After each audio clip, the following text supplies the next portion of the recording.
in Parliament for 5 decades.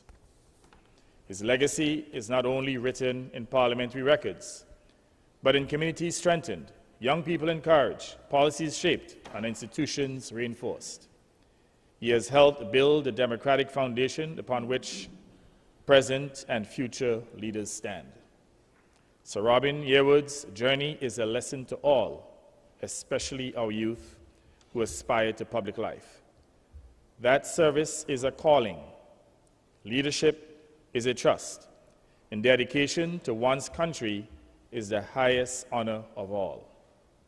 Sir Robin's 50 years of unbroken service also demonstrate the love for people, reliance and patience required for a long, successful political career, an example to all of us in this honorable House.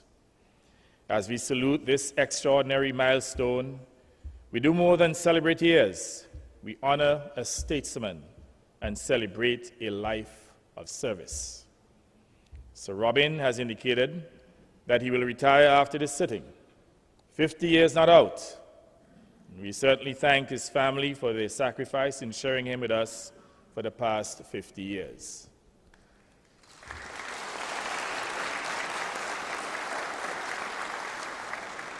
However, let me be clear. His retirement doesn't diminish a record of this magnitude. If anything, it crowns it. Sir Robin, my colleague and friend, you have given your youth, your energy, your time, your intellect to the people of Antigua and Barbuda. And you have faithfully served our people for an unprecedented 50 continuous years in Parliament. I say to you, congratulations.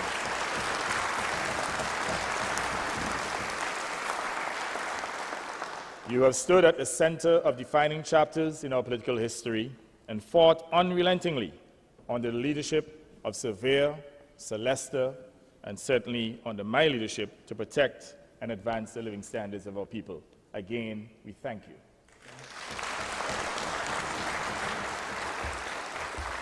Today, we rise in gratitude on behalf of a grateful nation and its people.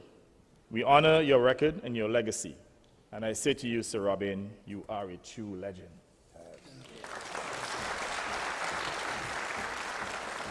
May this chapter bring you the same fulfillment that you have given our nation, and we wish you continued longevity and the best of health. I hope at some point that we will be celebrating your becoming not only a centenarian, but a super centenarian. Congratulations, Sir Robin, a true son of the soil, a towering figure in the history of our nation.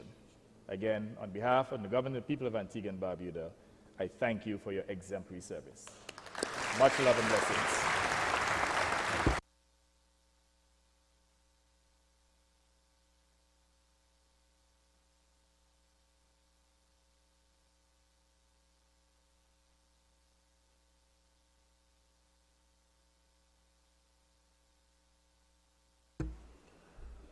I recognize the honorable member for St. John's Rural West. Thank you, Mr. Speaker. Mr. Speaker, I rise to offer congratulations to Sir Robin on celebrating 50 years, continuous years, that is, in Parliament, February 18, 1976 to present. And as was stated, it's a first in our democracy here in Antigua and Barbuda, in the Caribbean, and the Commonwealth. I think in the Caribbean, in the English-speaking Caribbean, the closest we have come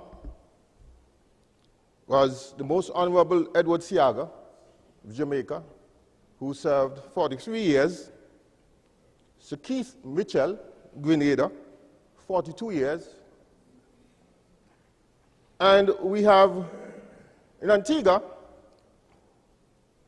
I hope my research is correct, so Stedroy Benjamin, who would have served 14 years in the Senate, 1980, April 1980 to 1994, and 32 years in the House of Representatives, 1994 to to present, a total of 46 years. So just looking at it, the only possible person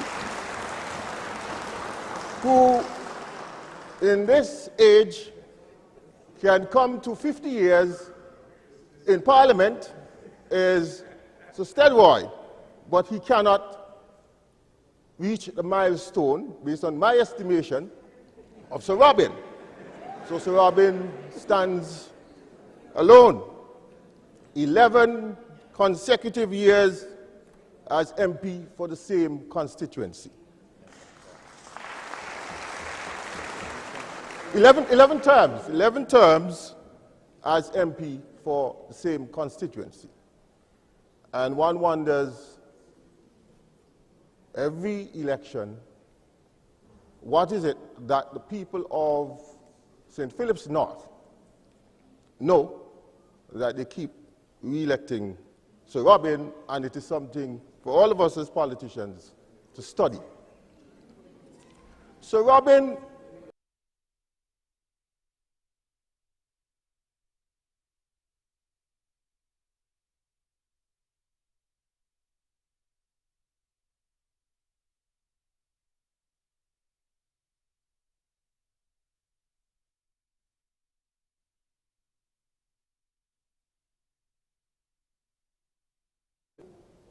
not have been born 1976, before 1976, and those of us who were small at that time, let me just, for the record, point out those who would have served with Sir Robin in 1976 when he first came to the House of Representatives.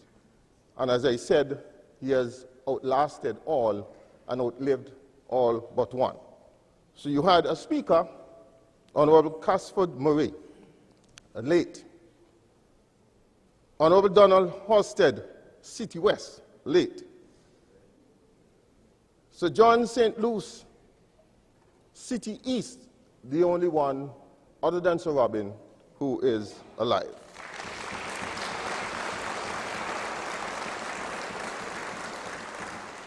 Honorable Christopher Omad, City South, late. Honorable Donald Christian, City West, Rural West, late. Honorable Weber Jr., Rural South, late. Celeste Bird, Rural East, late. Sylvia Bird Sr., then Premier, St. John's Rural North, late. Sir Robert Hall, St. Mary's North, late. Victor McKay, St. Mary's South, late. Honorable Chatsworth Samuel, St. Luke's, late. Sir George Walter, All Saints, late. Sir Honorable Adolphus Freeland, St. George, late. Honorable Joseph Myers, St. Peter, late. Honorable Reuben Harris, St. Philip South, late.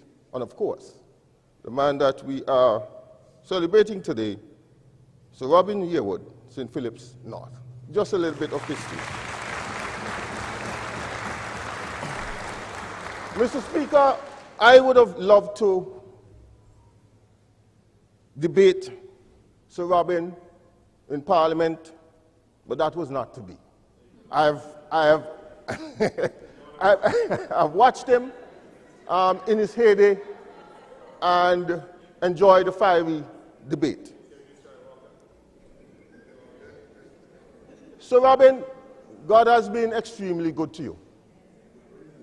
He has kept you over these years, and I suggest, if you have not done so, now in your twilight years, that you draw closer to him. He has been extremely good to you.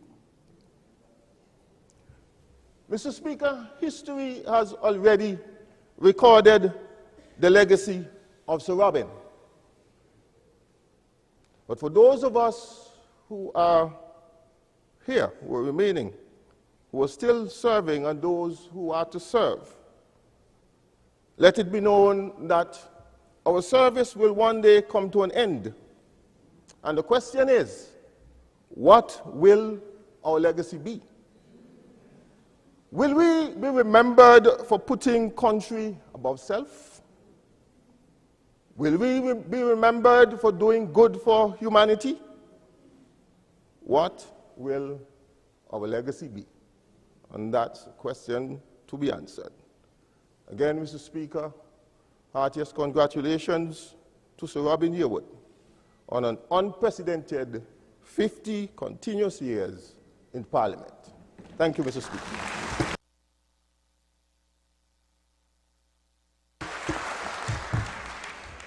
I recognize the Honorable Attorney General and member for St. John's City South. Thank you very much, Mr. Speaker. What would be the legacy of Sir Robin? Excellence, dedication, devotion, love of people, love of nation, selflessness, a great Antiguan and Barbudan, Sir Robin.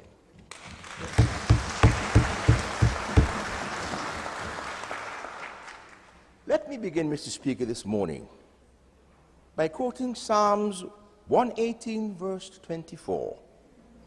This is a day that the Lord has made, so let us rejoice and be glad in it. Rejoice we must, rejoice we should, rejoice we shall, for today we are here rejoicing with Sir Robin Yearwood, my friend, my comrade, for celebrating this milestone of 50 years of service to the people, and in particular, the Parliament of Antigua and Barbuda. Today, I'm a bit emotional.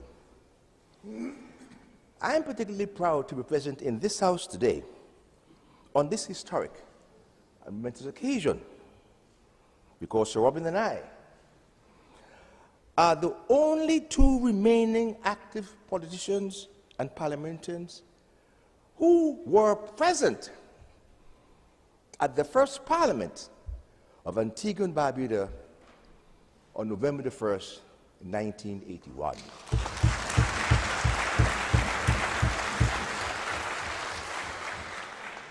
The milestone of my friend Sir Robin, remarkable. Friendship cannot be challenged. Commitment, unquestioned. This man is a great Antiguan and Barbudan.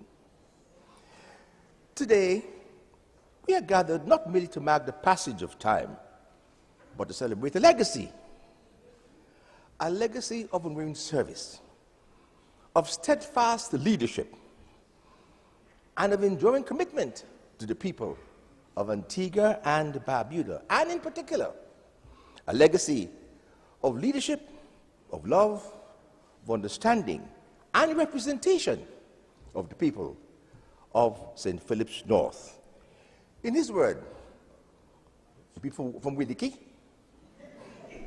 Sedens, Glanville, and Newfield. This morning, my friends, I say to you, I am pleased that all right-thinking Antiguan and Barbudan join me today in honoring Sir Robin Yearwood for 50 years of unbroken parliamentary service. This record will not be achieved, if not, it's almost an impossible feat. 50 years, I said, in today's day and age. In today's day and age. The Prime Minister indicated he joined Parliament in 1999. We were in Parliament since 1981. It's going to be very difficult for anyone to emulate what Sir Robin has done. Mr. Speaker, may be so bold in stating this. 50 years is more than a milestone. It's a lifetime of dedication. A century, a half century of answering the call to serve. This involves, my friends, countless debates in this Parliament, decisions, consultations with APOA and all the other ministries he represented, and commitments, all undertaken in the interest of strengthening our democracy and advancing our nation. from his early days in public life to his seasoned leadership in Parliament, Sir Robin, my friend, has exemplified the core values upon which parliamentary democracy stands. What are those? Respect for the rule of law, belief in the power of representation, and an unspeakable and unshakable commitment to the voice of the people, the voice of the people of St. Philip's North.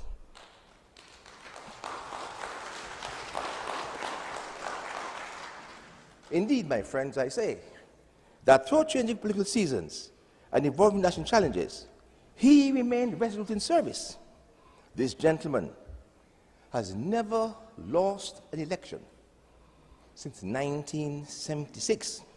And his friend is following. His friend is following.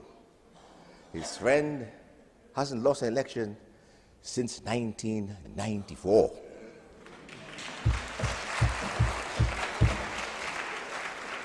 Sir Robin, you can be assured that we shall both retire not out whenever the Prime Minister decides to go again. Even though my friend will not be there, I shall be here.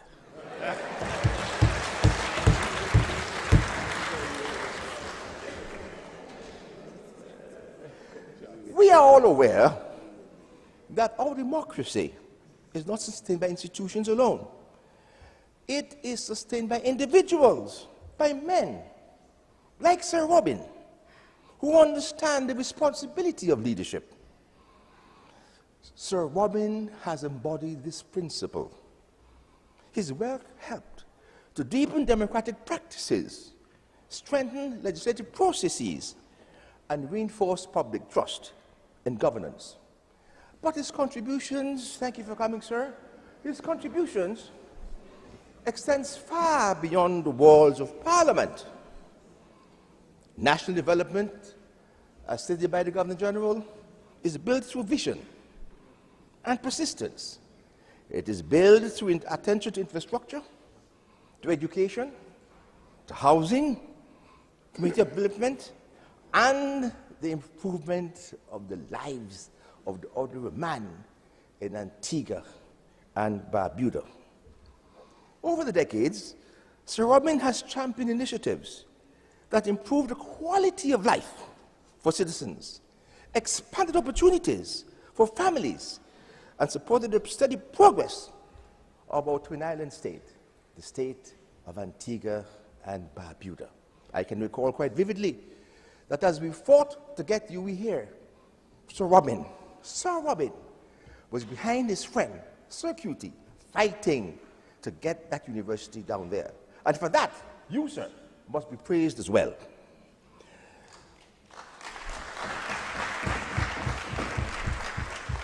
Sir Robin has been a mentor to younger leaders.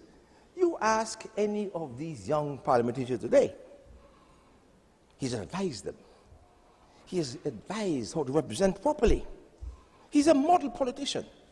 He has taught all of us, me too, what it means to be a true politician. Love your people, he says. Respect them, he says. Work with them every day of the year, he says, and then you'll be reelected every time. He has been a steady hand in moments of uncertainty. He has been a voice of experience at times of national decision-making. His career reflects continuity, a rare and invaluable asset in public life. Today, Mr. Speaker, we celebrate not just longevity, but impact. We celebrate integrity. We celebrate loyalty to the country. We celebrate a man whose name, Sir Robin, has become woven into the modern political history of Antigua and Barbuda. My friend, your journey reminds us that democracy thrives when citizens are willing to dedicate themselves for its progress and its protection. Your service, Sir Robin, has helped to shape institutions, guide development, and inspire generations. I say to you, my dear friend Robin, well done, thy good and faithful servant. Well done.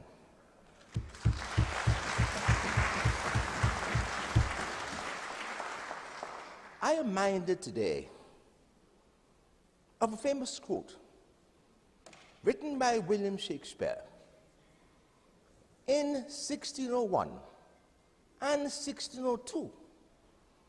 It to be found in his work Twelfth Night, Act 5, Scene 2.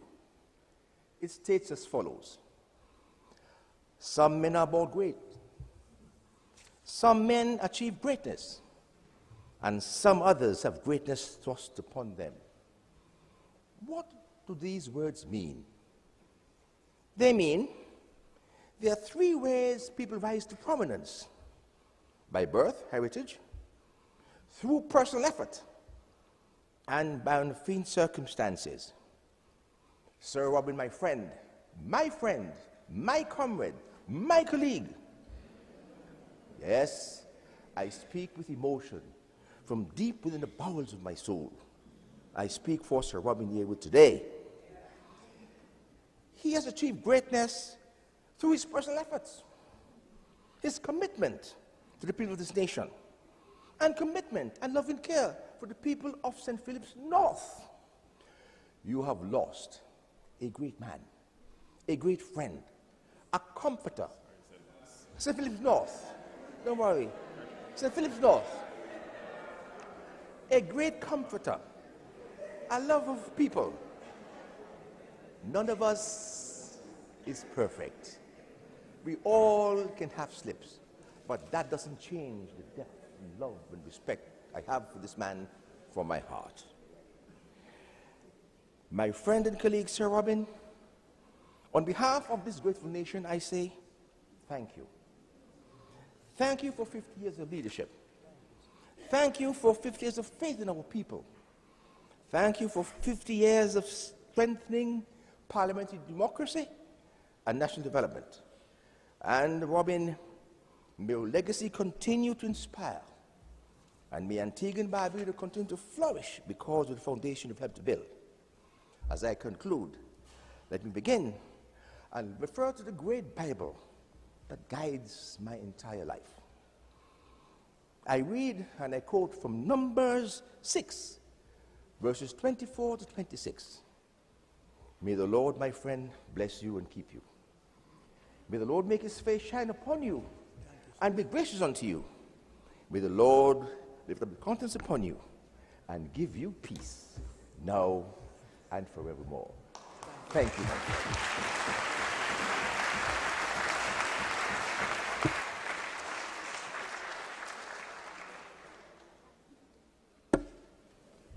I recognize the honorable member for All Saints East and St. Luke, Leader of the Opposition.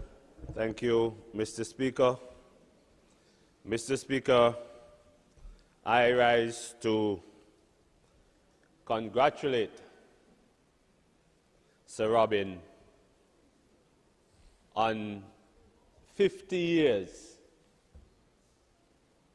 of unbroken service to Antigua and Barbuda in this honorable house. Mr. Speaker, 50 years ago, I wasn't even thought of. And to stand here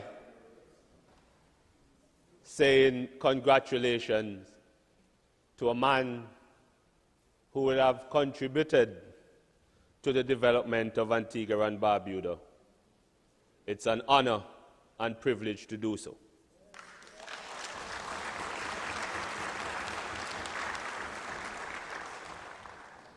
Mr. Speaker, this honorable house, my interaction with Sir Robin started when I was first elected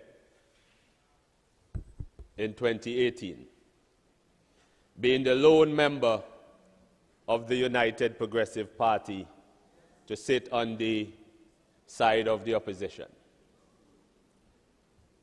Young and green, Mr. Speaker, to the politics. It was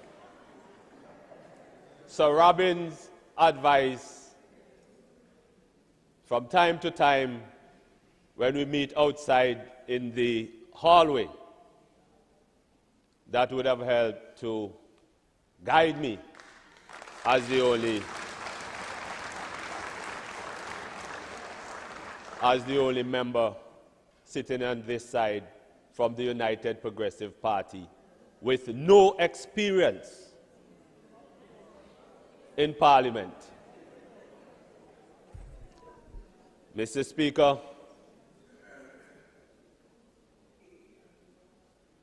I want to say to you, Sir Robin, thank you not only for your service to Antigua and Barbuda, thank you for your advice, thank you for your, I would say, tutelage, because from time to time you would have said to me, "Old Woodman, you have to do this and do that, but remember to bring the mangoes." So I don't know if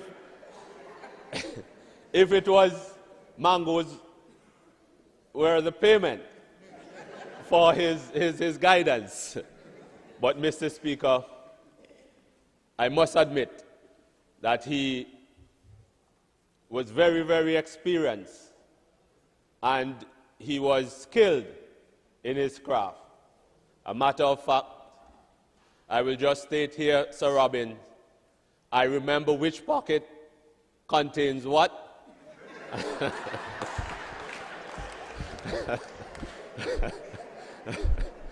I remember which pocket contains what and to who that pocket is for.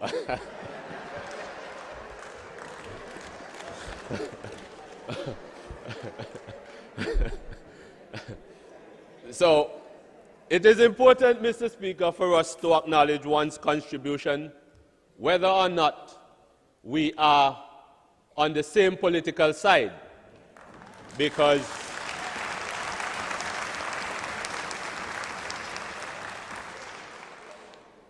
just being in politics alone is a major, major task for us as individuals.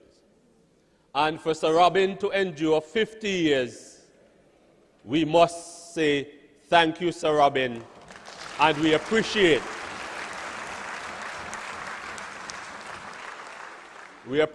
what you would have done for Antigua and Barbuda and the St. Philip's North constituency, though, to be honest, we can say a lot more could have been done, but we are grateful for what you would have been done, for what you have done.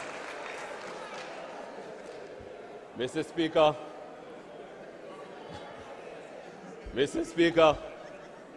it is my duty as leader of the opposition to say to you, Sir Robin, we appreciate, we thank you, and we wish you, and not only to thank you, but also to thank your family for allowing you for the last 50 years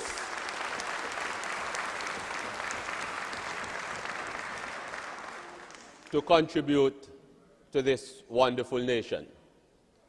And as we bring the curtains down on your service, public service, I want to say to you that don't be afraid, you can retire in peace, because in St. Philip's South, in St. Philip's North, Mr. Speaker, Alex is next, and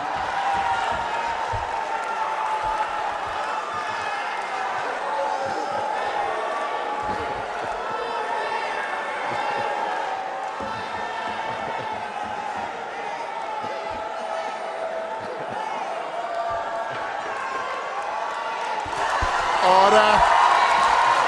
Order.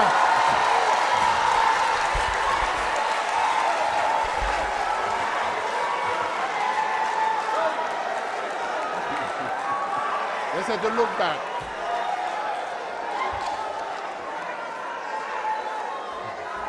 Okay, let's settle down. Let's settle down.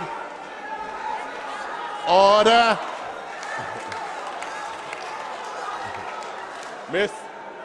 Mr. Speaker, Mr. Speaker, I realize the gallery was waiting for my appearance.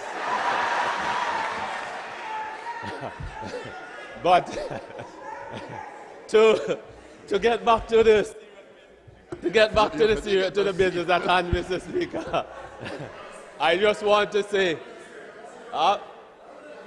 no, I'm very serious. Very, very serious, Mr. Speaker. Yeah, let's get back to the serious business. You said it. Yes. Yes, it's very serious that in St. Philip's North, Alex is next. And Sir Robin,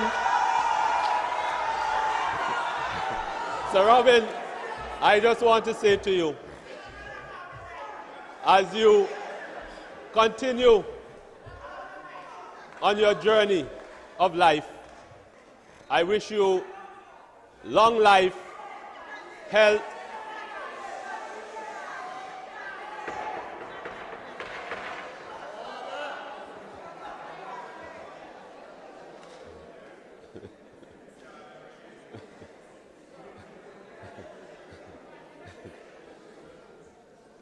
I can continue, Mr. Speaker. Sir Robin, I just want to take this opportunity to wish you long life, good health, strength, and all what the Lord has in store for you as you continue to live and enjoy your twilight years. If it pleases you, Mr. Speaker.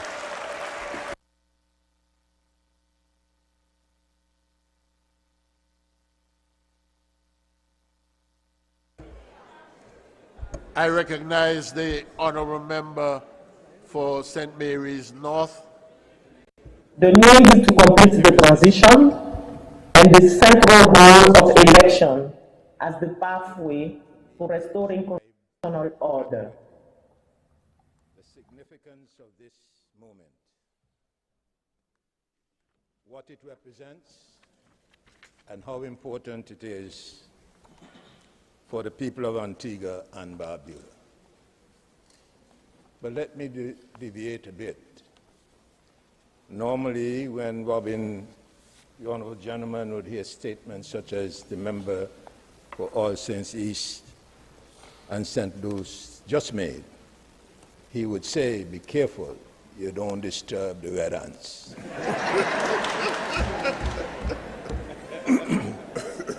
Now, Mr. Speaker, this is about service and nation building. It might appear that it is narrow, but it is wider than that.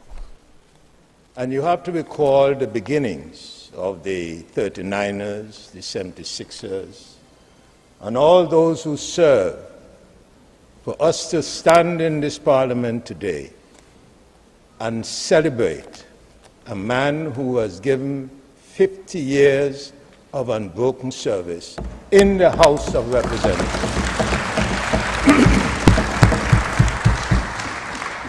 You see, these are not years given by anyone except the people who voted.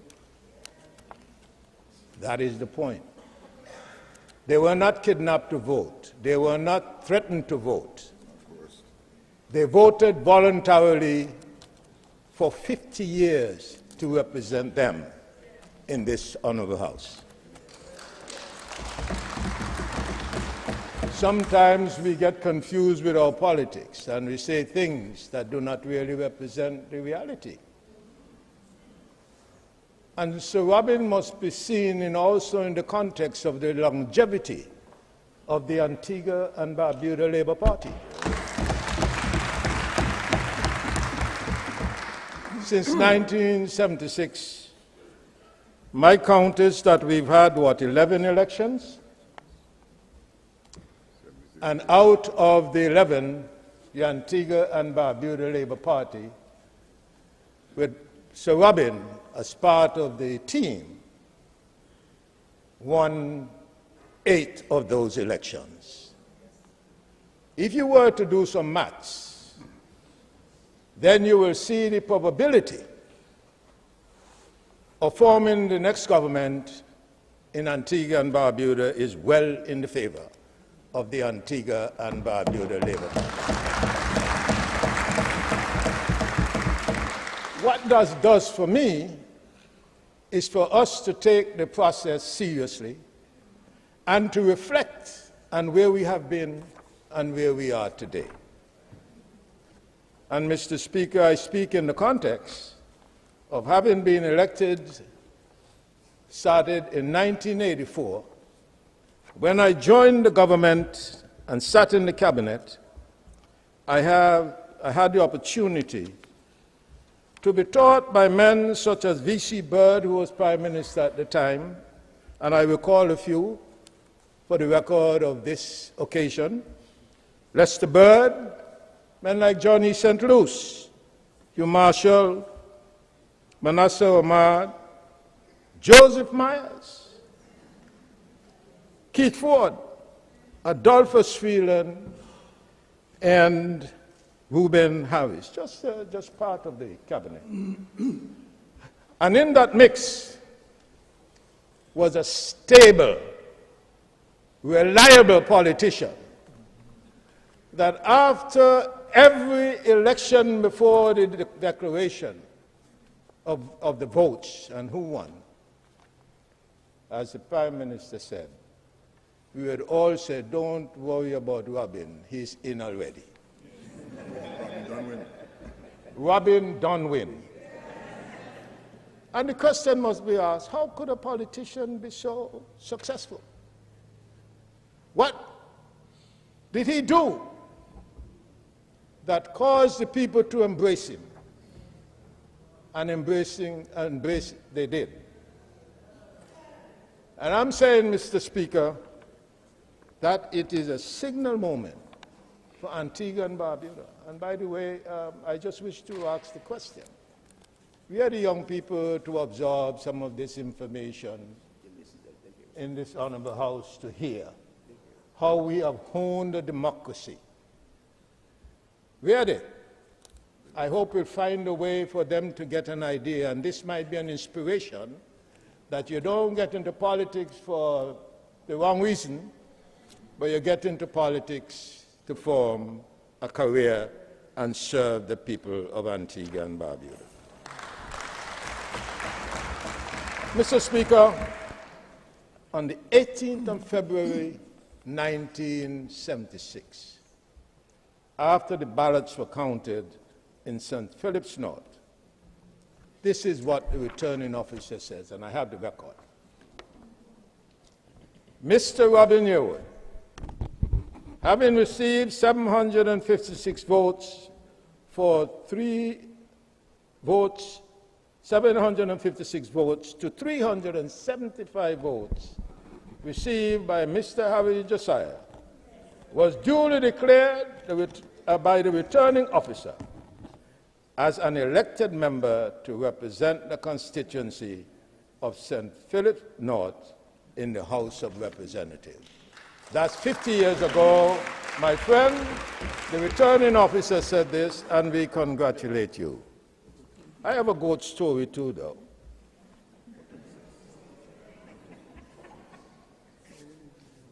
Sometime when I visited Sir Robin, and those of you who have ever visited him, his door was open, and the constituents would walk in and out of his house. I've never seen that in politics. Totally open. And I decided that I would try getting one of his goats. So I said to Robin, and I was sitting next to him, so I said, I really would like to get one of your goats. He said, you can get one, but after the goat drop. So I waited. I waited for Robin for a while because I have an idea of the gestation of goats. So one day I asked Robin, you ready to give me the goat? He said, no man, the goat ain't kids.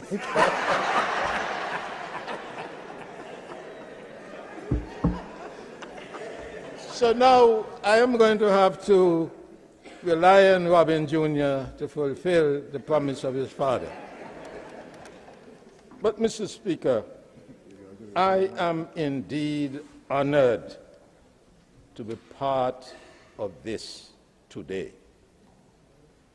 And the contribution of Sir Robin and his colleagues at the time must be seen in the context of the political stability that we have experienced in this country.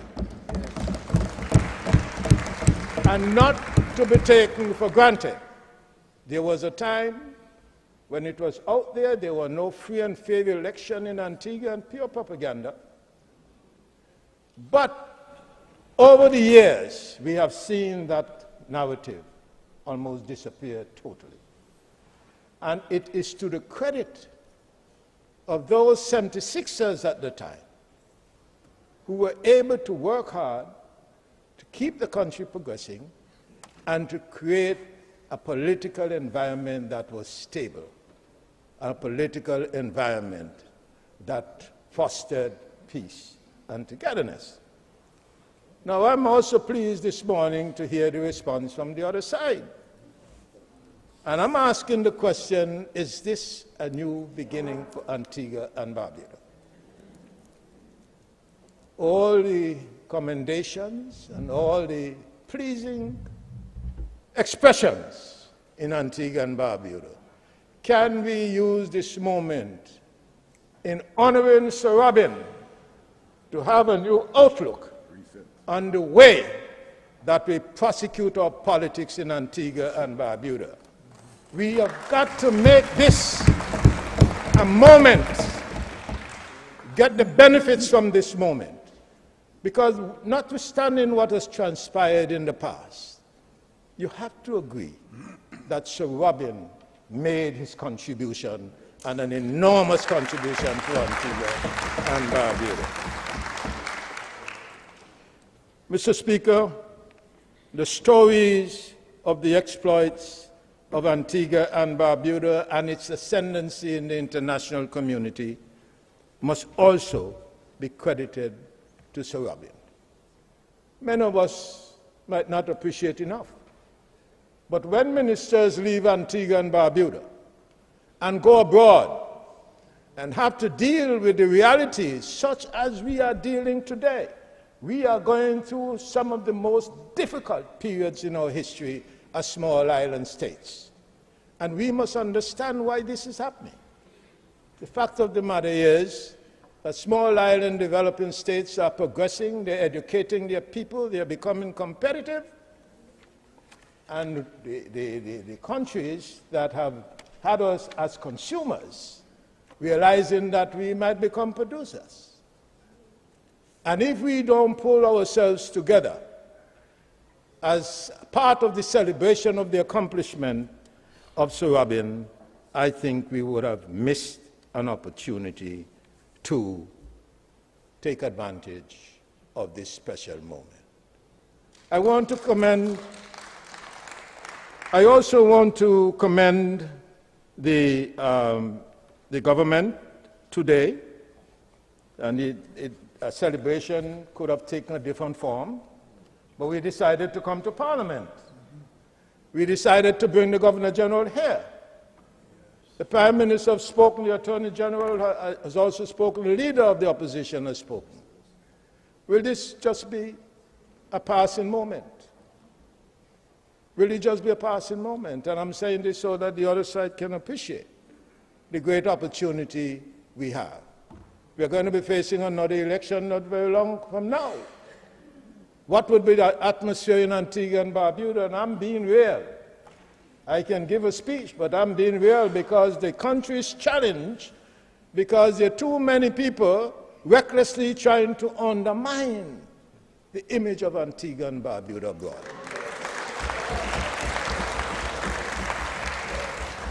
And I'm not in politics to say what might please anybody. I'm in politics to see how well I can advance, like you. I'm sure many of you are the same way. How we can advance the country in very difficult times, where we have situations we are being dictated to. How will we stand up as one and to say, based on our history, these are our choices? These are serious moments. And, Mr. Speaker, I thought I would use this time to address that particular issue, because the members on the other side have an opportunity to arrest the degradation and the false information, the undermining of the state of Antigua and Barbuda in the public's image and international image. We have to stop, Mr. Speaker. We must stop, because we all will become losers in this country. And I speak as the second most senior people in the law house.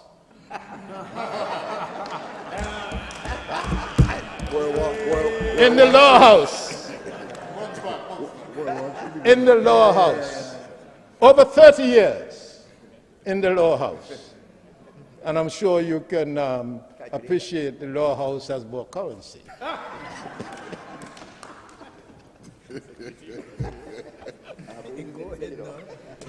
So, Mr. Speaker, I don't intend to be long, but the central point I want to make, and I thank my colleague here, I will eventually get the goat, but I thank him here. I thank him for his service. And you know, think about it. From Willie Keys to St. John's, for 50 years, not only should the highway, not only should the highway be known, the Sir Robin Highway, you own that highway for 50 years, you're going from Willie Keys to St. John's. You own that highway. And so, from the depths of my heart, I want to say to Sir Robin's family, you have taken care of him, you have loved him, and you have preserved him for the benefit of Antigua and Barbuda.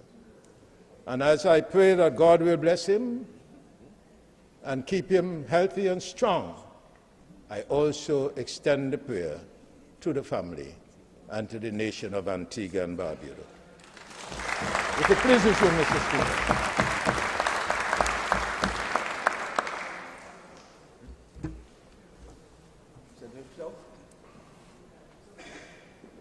Honorable Member for St. Mary's North, could you take your mic off, please?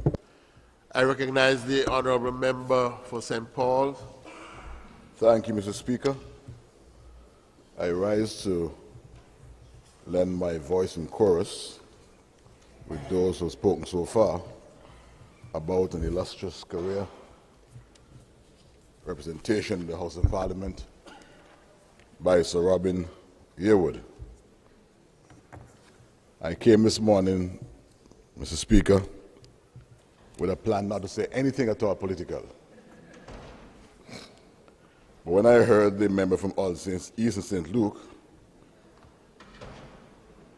I feel compelled to respond like the rest of the army and to alert him that the Alex of whom you spoke will be the next on a long list of opposition politicians to lose to the ALBLP in St. Philip's North.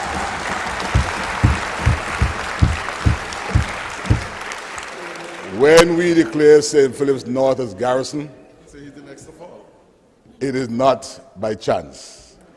It's a reflection of the work, 50 years of work, by the man who today we celebrate. Mr. Speaker, today is a moment of profound national significance. February 18th, 2026, a nation pauses with reverence and admiration to salute a living legend. Today marks the golden anniversary, golden milestone of 50 years to the day. It was a Tuesday, 18th of February, 1976, when Sir Robin Yearwood first took oath as representative of St. Philip's North. In the history of Caribbean democracy, and indeed the Commonwealth, such an unbroken half-century, let me use cricket jargon, a half-century of service is not merely a personal achievement. It is testament to an enduring and extraordinary ability of trust and devotion. So, Robin, your journey, which began in 1976, was a pivotal era in our nation. You walked through the doors of Parliament and never looked back. In the ensuing decades, your imprint has been left on virtually every facet of national life. You served with distinction as Minister of Agriculture, Lands and Fisheries, nurtured the very soil of our nation. As Minister of Aviation, Public Information and Public Utilities, you modernized our connectivity and infrastructure, and ultimately you served as Deputy Prime Minister and Minister of Finance, helping to store the economy through turbulent waters. I'm sure Prime Minister Brown will agree he's a beneficiary of all that service provided over the years. And even in the political wilderness in the year following the 2004 election, you proved again your mettle when you accepted the mantle of Leader of the Opposition, proving that your commitment was to the institution, to the Parliament and the people, and not merely for perks in government. I want to suggest to us this morning that to understand Sir Robin's longevity, we must look at the institutional fabric of the Antigua and Barbuda Party. Founded in 1946, this party has been the vehicle of our nation's modern history. Sir Robin has been that bridge between the founding generation of Surveyor and the modern era of Prime Minister Brown.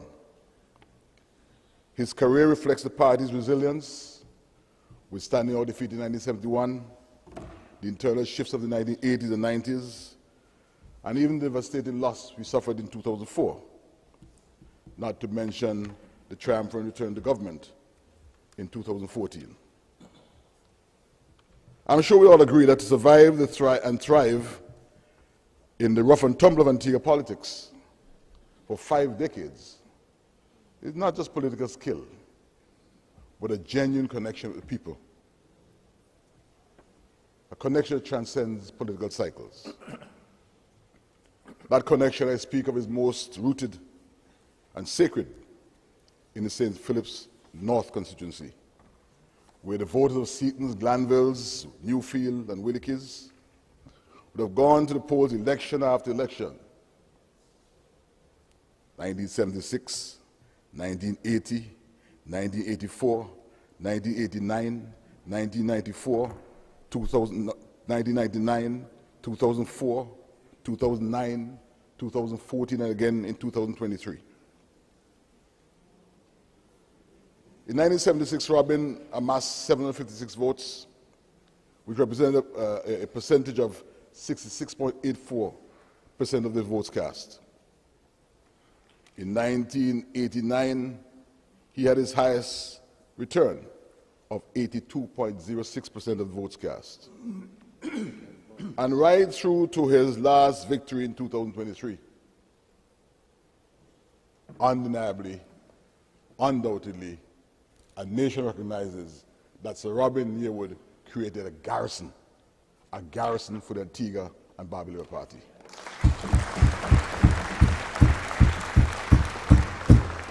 This garrison, Mr. Speaker, was not built on force, but on the foundation of a man who has been there for births and deaths, and in between baptisms and graduations and marriages, and every conceivable community activity. Sir Robin is not just a politician in St. Philip's North. He is an institution. This brings me now, Mr. Speaker, to the weight of the question. How rare is 50 years of unbroken service? In the Caribbean context, such longevity places Sir Robin in a class of his own. Regional giants in Jamaica and Trinidad have gone as close as 44 years.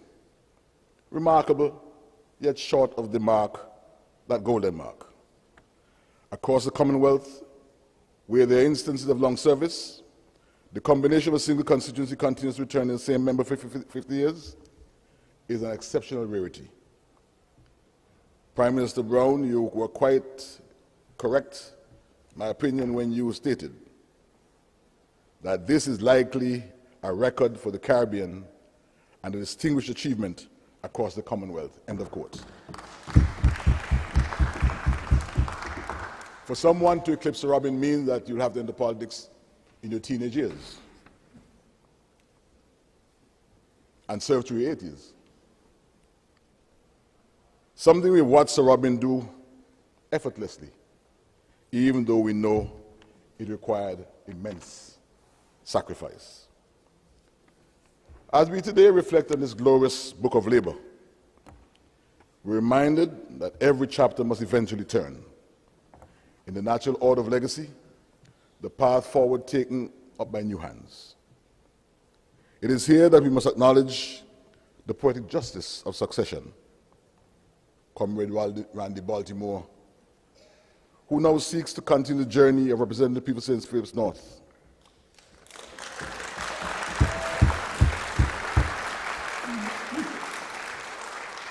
I was asked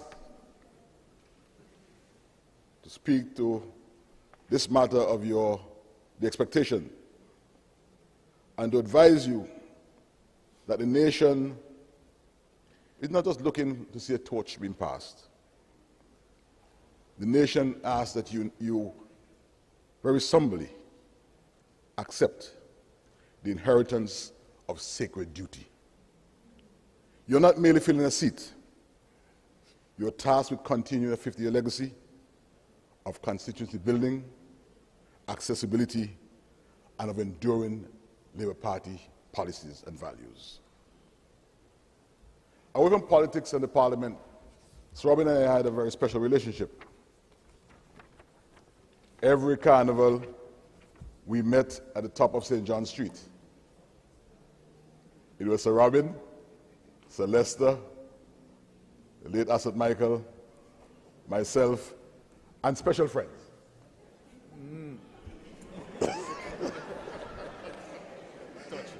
I will say no more, except we did not discuss goats on those occasions. Goats were furthest from our minds. But today, as we have no foal farm, we don't do chicks. Today, we're not saying goodbye to Sir Robin. What we're doing today is celebrating the foundation upon which the future of St. Philip's North and Antigua and Barbuda extension will be built. We thank you, Sir Robin. We thank you for 50 years of nation building, for 50 years of soaring rhetoric in the House of Representatives and quiet service across your constituency. You have made Antigua and Barbuda prouder, better, and stronger. Today we acknowledge your unmatched tenure of service. Long may your legacy inspire us. Hail the giant. Hail the great man from Willikers, Lord Robin of Loxley, if it pleases you, Mr. Speaker.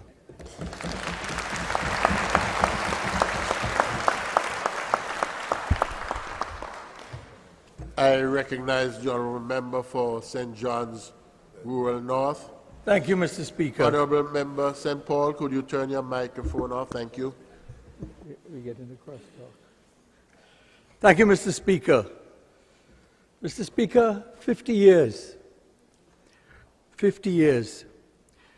I know we could go on, but at the same time we want to recognize that Sir Robin needs to start to enjoy his time at home with his cigar and his goats.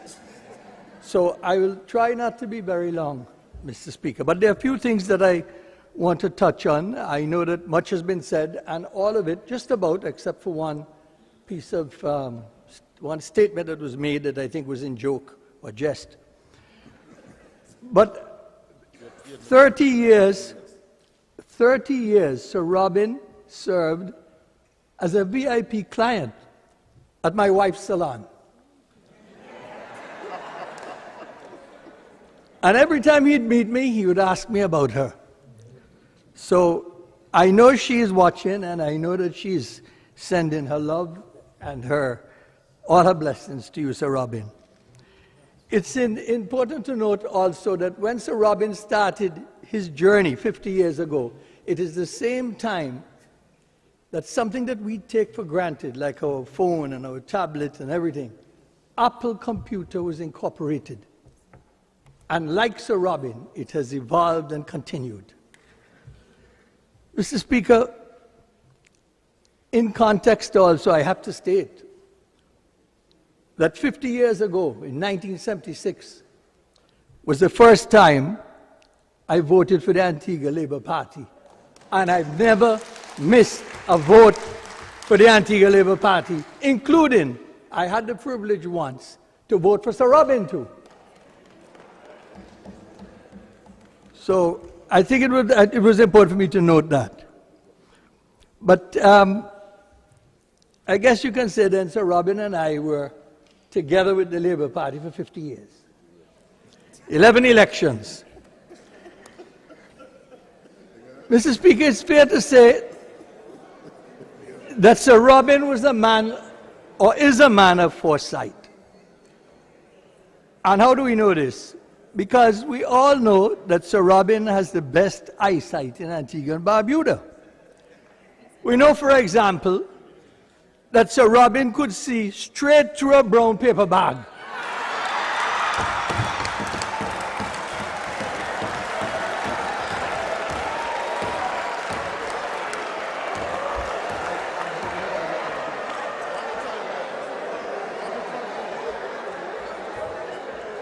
Perhaps of the contents of the bag, I'm not sure.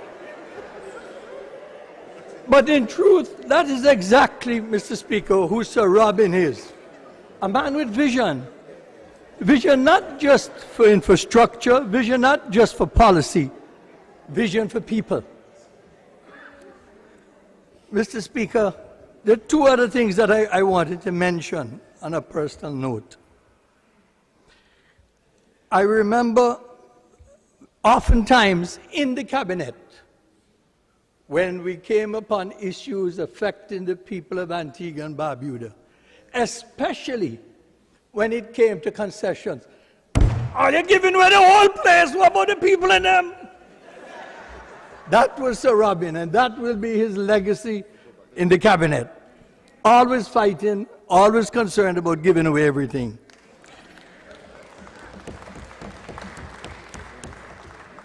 In addition, I want to say that having been on the platform with Sir Robin for a number of elections, since I think 2009, which makes it 4,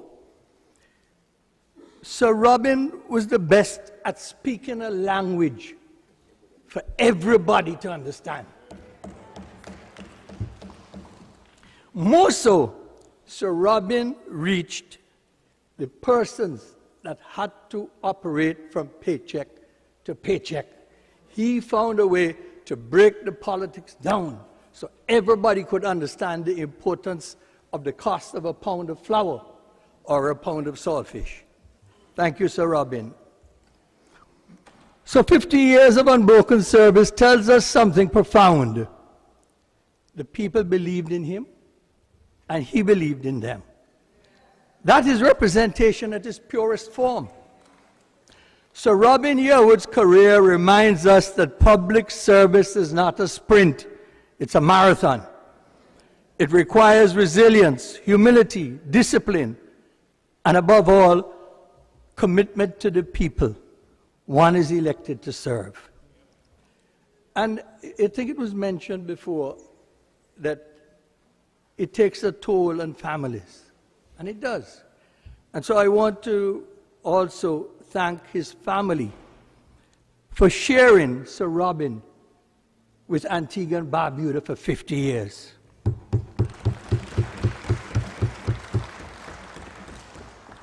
So today we honor Sir Robin for his impact, his loyalty, and his stewardship, and we say thank you.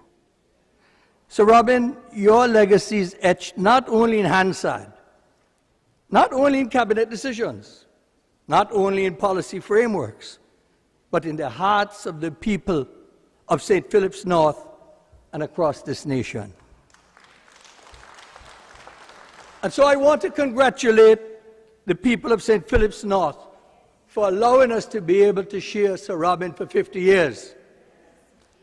And I want to say also that I am confident that Randy Baltimore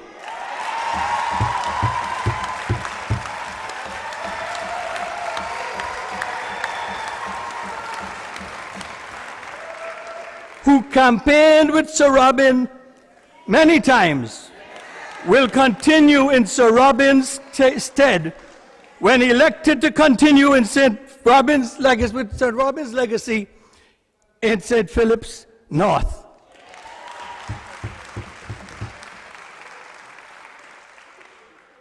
So, Sir Robin, in closing, on behalf of the government and people of Antigua and Barbuda, and on my own behalf, and with great humility and appreciation, I join in saluting you for 50 unbroken years of service. History will record this milestone, but more importantly, generations will remember it. Congratulations again, Sir Robin. Thank you.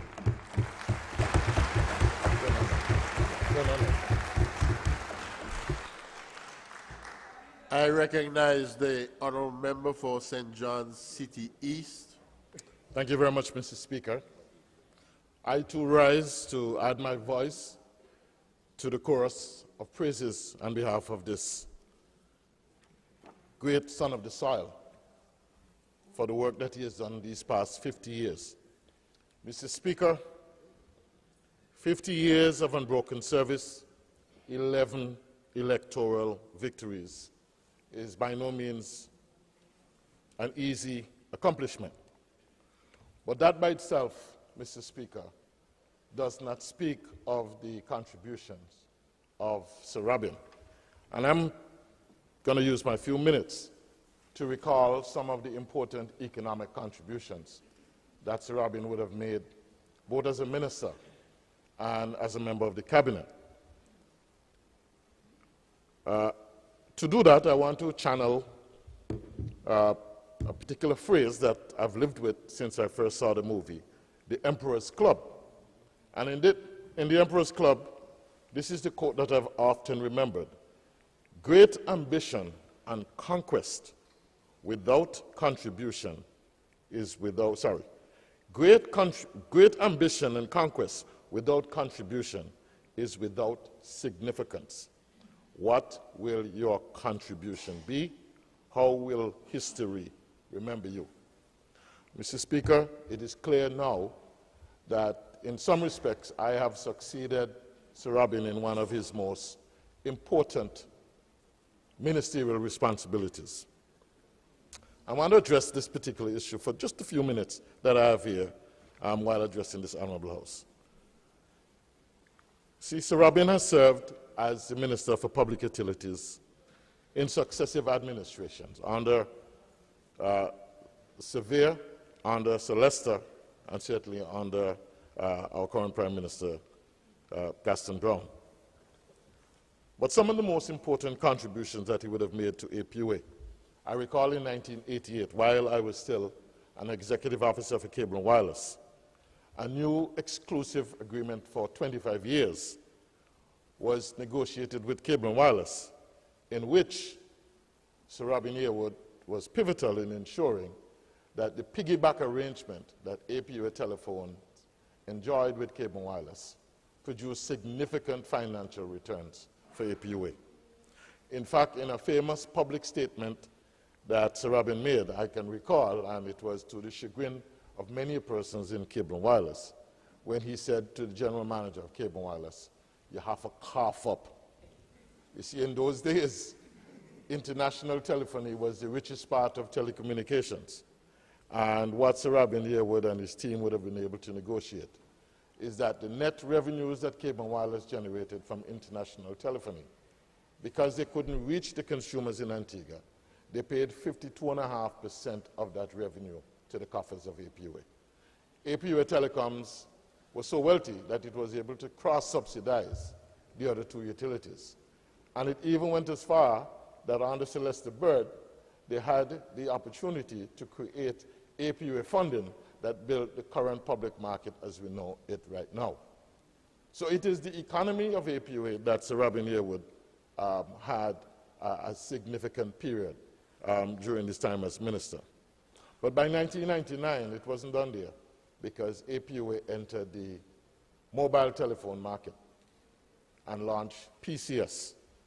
And at that time, or just before that, mobile telephony was considered a tool for the rich and the wealthy. And it was the intervention of PCS in 1999, not only in adopting the new technology at the time, but it made it a tool and an instrument for every person. And we saw the forever expansion of the mobile telephone market as a result of the intervention of PCS in 1999. Of course, his tenure of service as minister would have been broken when the Antigua Labour Party was no longer in government. And by 2014, Mr. Speaker, until the period 2022, when he was Minister of Public Utilities, the end of 2022, these are some of the highlights that I would want the record enhancer to show. That when Sir Robin Yearwood was reappointed Minister of Public Utilities, the APUA, as we knew it then, was saddled with debt. From my estimation, approximately $230 million in debt, to include $49 million to West Indies Oil Company, perhaps $79 to $80 million to Antigua Power Company. We were suffered with a liability of $72 million, a judgment brought down by the Privy Council for from the previous administration, and of course, a debt of $22 million to Semcorp. We had a situation even at that stage where there were very little water to be able to respond to the needs of the public. And during that time, Mr. Speaker, not only did Sir Robin Yearwood manage to steer APUA out of that financial turmoil, but he was able to successfully negotiate a consortium of loans, with a consortium of banks, a loan of up to $169 million to bring APUA back into financial rectitude. He would have seen the installation of the Pigeon Point reverse osmosis plant and the Barnacle Point plant in 2016. He would have also seen the retrofitting of the Crabs reverse osmosis plant, at least 3 of the 6 trains that are there. From the telecommunication side, APUA had slipped into a bit of ruin, and we had a period which we refer to as the Spectrum Wars, in which Sir Robin fought robustly to ensure that APUA PCS was given equitable share of the available spectrum. He would have overseen the LNG arrangement to bring into existence now, which we are just about now to complete, the LNG facility at Crabs. And of course, the APUA Telecoms would have been regenerated with its implementation of 4G network, and latterly in 2022 with the fiber to the home platform. These are some of the most important contributions that Sir Robin, as Minister of Public Utilities, would have overseen. Earlier, some speakers spoke of and I think Sir Malwin did it as well, the handshaking that would have taken place. I had the benefit of learning from Sir Robin the networking that you had to do in cabinet to become an effective minister. And I want to say that Prime Minister Gaston Brown gave me the opportunity to work with Sir Robin when he appointed me as a member of the Finance Subcommittee of Cabinet. And in that, I began to appreciate the type of financial stewardship that Sir Robin brought to the job. And I can tell you he's very shrewd. Some people, he's a very shrewd money manager. Some people might even say miserly, right? And he held that reign within the cabinet. And I think my colleague here from St. John's Rural North pointed it out. He had a tendency when he felt that we were too free with the contributions, he would raise his hand to the skies, palms open, and bring them down in one thunderous clap on his desk in the cabinet. And he would say, excuse me, if anyone with religious sensibilities, great God. And they want to give away the whole country. And even the Prime Minister knew then that he had to pull back from that brink. I will say as well that Sir Robin Yearwood had two other phrases that he would use. I'm telling a little bit of tale out of school. Whenever there was a circulation note that ministers often had to collectively approve, and Sir Robin wanted to look a little deeper, peel the onion skins back, he would say to the PM, PM, not so fast. Not so fast. Something in there for read. Right? And that would be his signal that he wanted to go a little deeper in the details. And if perchance you presented a circulation note or any policy position, and he felt that he wasn't satisfied, he would turn to the side and he would scoff, and then he would turn back to the Prime Minister and he would say, that now work. That need further and better particulars. And so, Sir Robin, I would say to you, sir, that your legacy stands tall, and we celebrate you, we honor you, and we would also want to ensure that in the fullness of time, every person in Antigua, every student of politics knows that the 50 years that you spent, the 11 victories that the good people of St. Philip's North gave to you were not just for style, but it was based on contribution. Mr. Speaker, if it pleases you.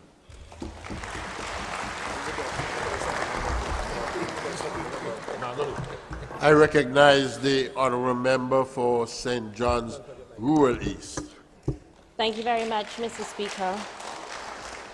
50 unbroken years of service, dedication, and commitment to not only his people, but the people of Antigua and Barbuda as a whole. 50 years is a very long time, and I'm nowhere close to 50 years as yet, Mr. Speaker. But I do recall many days when I was made to watch Parliament live at home. I recall the days in our classrooms in primary schools back in the day when we had to know the names of each minister and the portfolios they held, and their pictures were up on the walls, and we had to remember each one of them. And I would recall 3 very prominent faces that are still in here today. Those pictures were up on the walls as ministers and representatives for their respective constituencies, the 3 knights. And so, Mr. Speaker,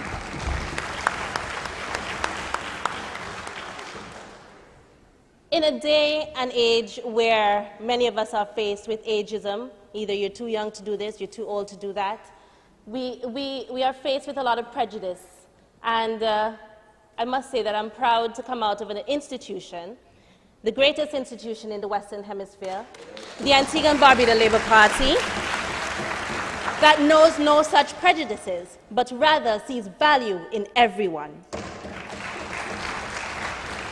And it is because of this value why we, the younger members, are able to learn far much more than many of the others, probably on the opposite side. Because we know to get to where we want to go, we have to know where we are coming from. And we must respect all and their contributions. And Sir Robin Yearwood is one of those individuals that I've had the opportunity to learn so much from. I could not believe in 2018 to myself that I would be on a slate next to these 3 knights. What an honor it was, and an honor still it is, to be serving alongside such great men. True patriots of Antigua and Barbuda. Sir Robin Yearwood has put forth 50 unbroken years of devotion to his people. And we want to say thank you to the people of St. Philip's North for allowing him to continue along this path of devotion. You know, young people would say, especially the single people, get you somebody who will treat you right. Well, you need to get you somebody who is as devoted to you as Sir Robin is devoted to the people of St. Philip's North. And Sir Robin is Anglican by faith, and it is, I think it's prudent of me to say that today being Ash Wednesday, when we're reminded of the Lenten season, as we begin the Lenten season, and we look at the sacrifices that was made, and the greatest sacrifice of all that was made for us by our Jesus Christ, the Lord and Savior. We look at sacrifice and we look inward, into our own hearts and see where can we sacrifice, where can we make a difference, where can we make a change. And we look at Sir Robin's legacy, we look at all he's done in his community, in the ministries that he served, in the cabinet as a whole, in the great institution of the Antigua and Barbuda Labour Party, and we try to emulate that and try to follow in his footsteps. A heart and purpose for sacrifice and devotion to nation building. And even in our own aspects, those of us who are not in leadership roles, how can you sacrifice and make your home better? How can you make your school better? How can you make your community better? How can you make your business better? And so today is a day that we reflect and we remember the greatest sacrifice of all, that of Jesus Christ, and we honor the sacrifice made by Sir Robin Yearwood. Sir Robin, when I first came to cabinet, it was a little bit daunting because, you have all of these big guys in there, and, as a 27-year-old young lady that the people of Rural-East, and I'm so thankful for that, sent to represent them. But he came to me and he said, "My daughter, I'm so happy you are in here." And he gave me this very loving hug and this warm smile that never faded, and he still has it up to today. Every time he sees me, he say, "My daughter, everything okay? Anybody troubling you? You all right?" And he'll always check in, and he'll make you feel very comfortable. So in a position that many individuals can find themselves gravitating away from their true selves and become very aloof, Sir Robin always stayed grounded. And I think that is something that we can emulate and take away from as well. And it is in that grounding why the people remain so loyal to him at the polls each time. And Sir Robin, I just want to say a special thank you from the bottom of my heart, from the people of St. John's Rural-East, from the Ministry of Housing and Works. We say thank you very much for your contributions over the last 50 years, and we hope that you do enjoy your retirement. Once again, thank you very much.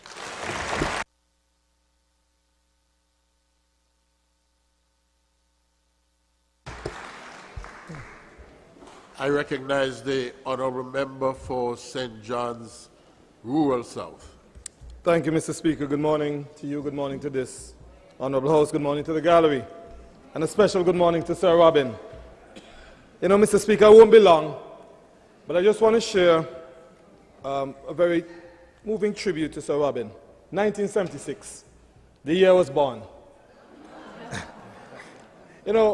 In January of 2018, when the Prime Minister appointed me to the Senate, Sir Robin called me to his home to come and see him. And I drove up to Willikies, and I called and called. I didn't hear an answer, and then I looked around the back, and he was sitting on his back step. And he has the goat pen in the back. He was sitting on his back step in his boxers. And so I felt a little uncomfortable because I expected a formal meeting. I said, well, Mr. Yearwood, I'm sorry if I came at a bad time. He said, no, I'm a yard my day. And that was the man, very down to earth, very grounded, very humble. And he had a long conversation with me, and he said, Matty, he calls me Matty. He says, Matty, you're a politician now, you're a member of the Senate, and we should be having elections soon. But I want to leave with you a few messages. A, be loyal. Be loyal to your country. Be loyal to your people. Be loyal to your leader.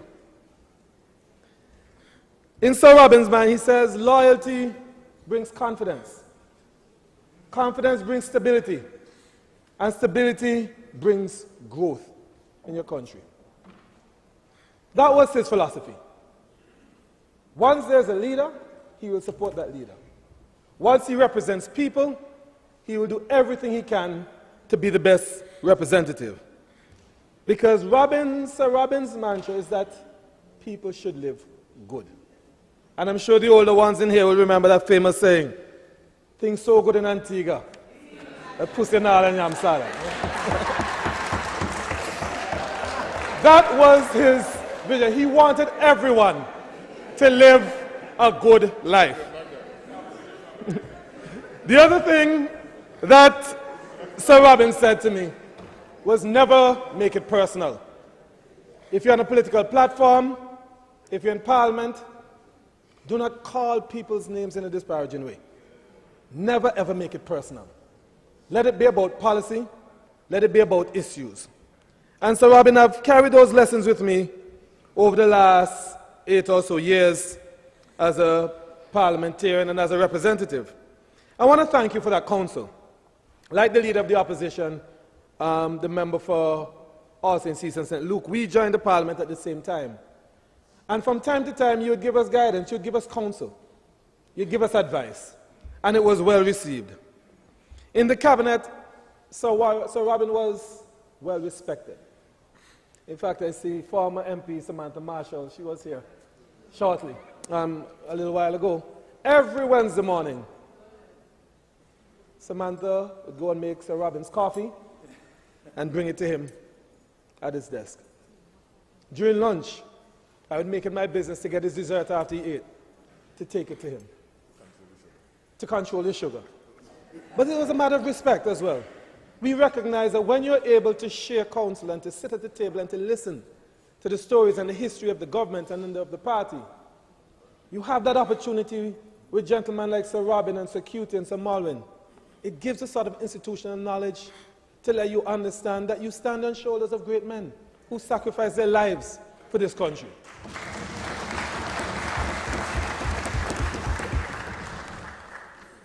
The member for St. John City East, Minister Nicholas, and St. John's Rural North spoke. When Robin started getting a little annoyed, Sir Robin started getting a little annoyed, he slammed his hand on the desk, oh God! And you know it was just time to stop. And whether it was the Prime Minister, the Attorney General, or any of the other members of this cabinet, Sir Robin had almost veto in that cabinet. He had the authority and the ability to control the narrative around the cabinet desk as a senior minister who has contributed a lifetime of service to this country. And so,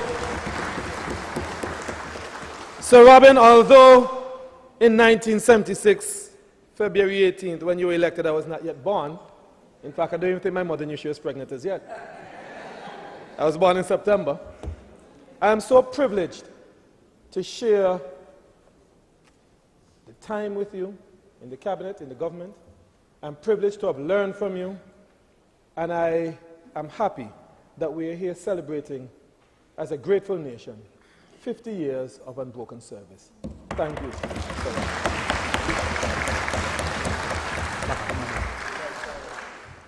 I recognize the honourable member for St. Peter. Good afternoon to this honourable house. Oh, sorry, good morning, still morning. My first interaction with Sir Robin was as a teenager. I was a bellhop working in Pineapple Hotel. And I remember a day I was strolling through the dining area, and Sir Robin was in the dining room. And I passed and I said, Robin to win. Just as a joke. And he turned and he said, Dulcie Pickney, come here. And that caught me off guard because I didn't think that Sir Robin knew me or knew who my mother was. Only to find out later from my mother is that so long as you worked in that kitchen, Sir Robin knew the details of who you are because he's a man who loved to eat.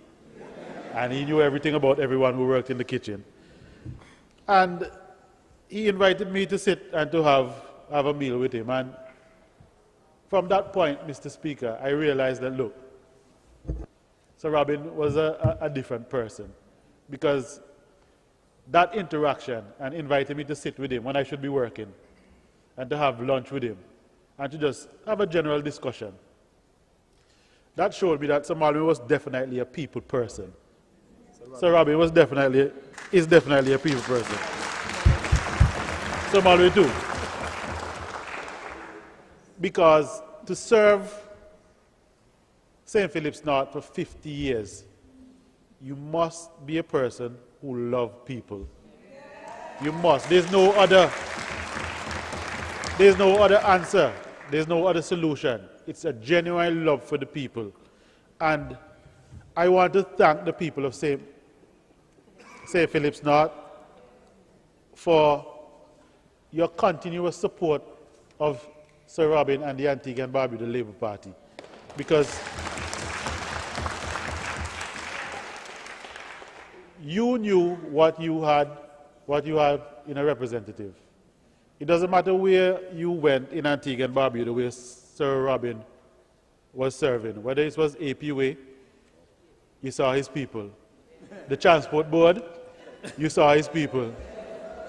The airport, you saw his people.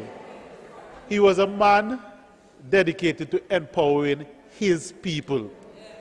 So,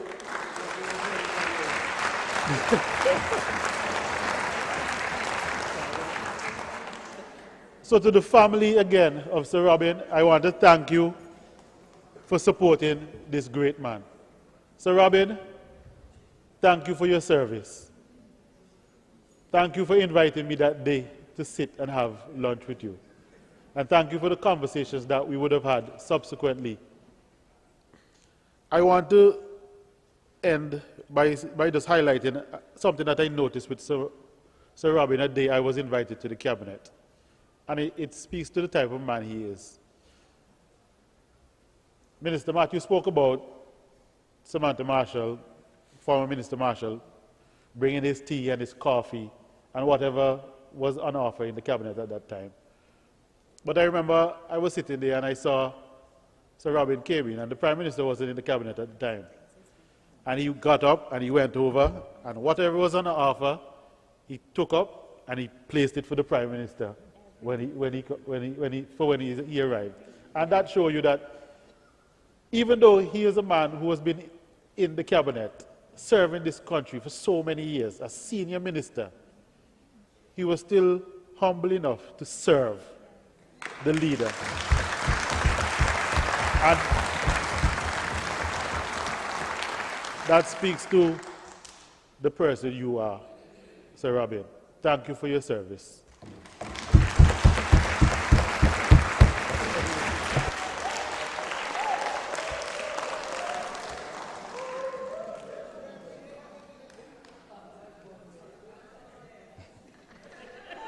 Recognize the honourable member for All Saints West. Good morning to you, Mr. Speaker, and good morning to everyone in this honourable House. Today, I rise with a profound sense of respect and admiration to pay tribute to a man who dedicated his life to service and to commitment to the people of Antigua and Barbuda in Sir Honourable Robin Yearwood. So Robin Yearwood's journey in this honourable House started before I was born as well.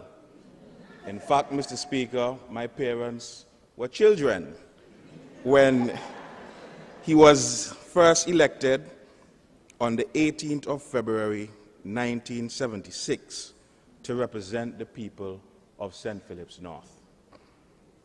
For 5 decades, 50 years, 11 elections, the people of his constituency placed their trust in him time and time and time again. And Mr. Speaker, that kind of loyalty, it should not go unnoticed, Mr. Speaker. The loyalty that Sir Robin had for his people, and his people had for him, because it was reciprocated, Mr. Speaker. It was genuine love and a bond that he forged with his people, Mr. Speaker.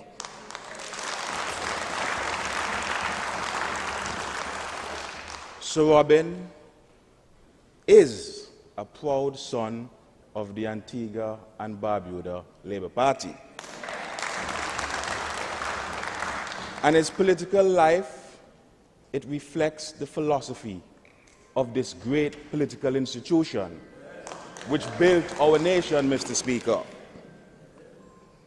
He dedicated his life to uplifting the less fortunate, and he strengthened the working class of this country.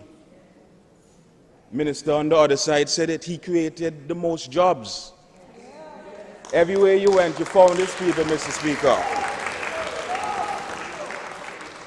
And I must also say that Sir Robin is the perfect balance between wisdom and experience. And we must all learn to respect our elders. And I must say, Mr. Speaker, that I am very proud to serve in the cabinet in which I serve, Mr. Speaker. You see,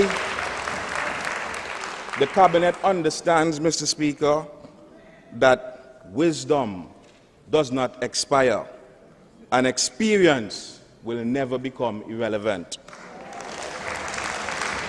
So I commend the Prime Minister for always creating this balance of youth and experience. And I am a beneficiary of having the opportunity to learn and to experience from some of these great men, Mr. Speaker. And Sir Robin was not just an ordinary parliamentarian. He was also a mentor. And I can't say for, like some on the other side who they would have served many years in Parliament, in Cabinet with Sir Robin. I didn't have that opportunity. My time was short. However, I have a lasting memory of Sir Robin, and I want to share that. I can recall in this House, I was still a member of the opposition at that time, Mr. Speaker, and the government would have brought a bill to this Honourable House for us to compulsory acquire the cancer center for the benefits of the people of this country. I was still young. I was new to Parliament, and at the time the opposition took the position to not support this bill. And Mr. Speaker, I sided with the opposition at this time. And I remember after going out, we went outside in the halls there, Mr. Speaker, and Sir Robin saw me. At that time, I didn't even know Sir Robin knew my name. And Sir Robin said, "Smith, you have Labour roots. You come from a Labour background. They're not going to be happy with you." He said, "Smith, you must always stand with your people. Don't let them lead you down any wrong road." And for that, Sir Robin, I say thank you, because that would have had a lasting impression on me, Mr. Speaker. And he said those remarks from his heart, because he wanted me to understand that I must always stay and stand for my people. So I've been served this country in several critical portfolios. We'd have heard of some: agriculture, finance, many different roles. But I would like to highlight his stewardship at APUA, Mr. Speaker.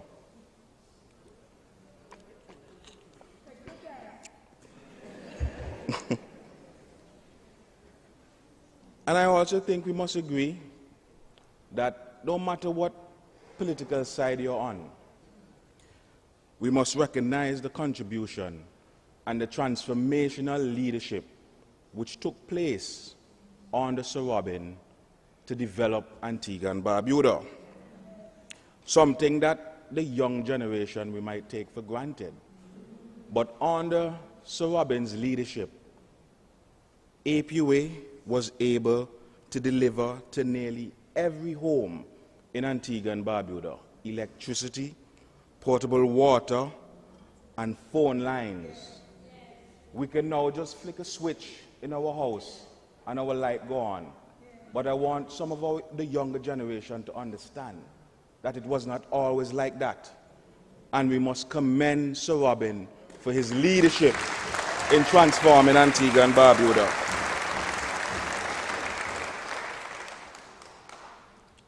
And let's not forget the devastation of Hurricane Lewis. I was still young at the time, but I remember it wreaked havoc on our country. And that storm tested the resilience of our people, Mr. Speaker. And again, I think we must commend Sir Robin and his team from APUA. Even though Willie Keys got their count first, I think we all understand. We must understand. But notwithstanding, under Sir Robin's leadership, we were able to restore power across Antigua and Barbuda. His dedication to the people of St. Philip's North, it was unmatched. He walked with them, talked with them, listened to them. He loved his constituents, Mr. Speaker, and they loved him. So today, as he marks 50 years, we want to say thank you. Thank you for your decades of service to this country, to your people. Thank you for the challenges that you were able to overcome, Mr. Speaker. And we also want to say thank you for showing that true politics is about the love of people. And I want to join and say what my Prime Minister said earlier. A song from one of my favorite songs, Mr. Speaker, from my favorite artist, Chronix, entitled Legend. Sir Robin, you are a legend. You have earned that title. You stand amongst the greatest of all time. And as a young leader in this parliament, I stand here strengthened by the example that you set, Sir Robin. So again, on behalf of the government, on behalf of the people of All Saints West, on behalf of your nation, we say thank you, Sir Robin, and we love you. We salute you.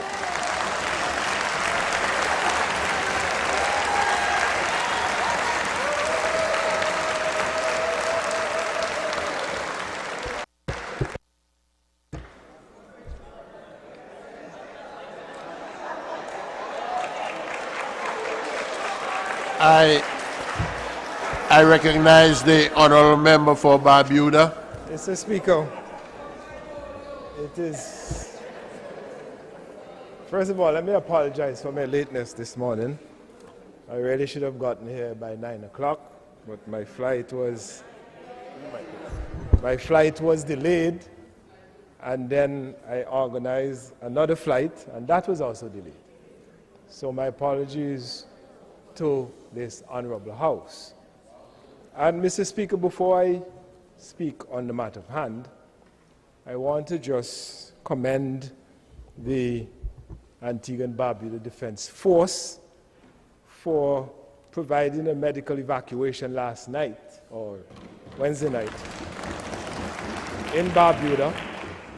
I was told that had that evacuation did not take place, that we probably would have had a casualty. And so I want to especially commend and thank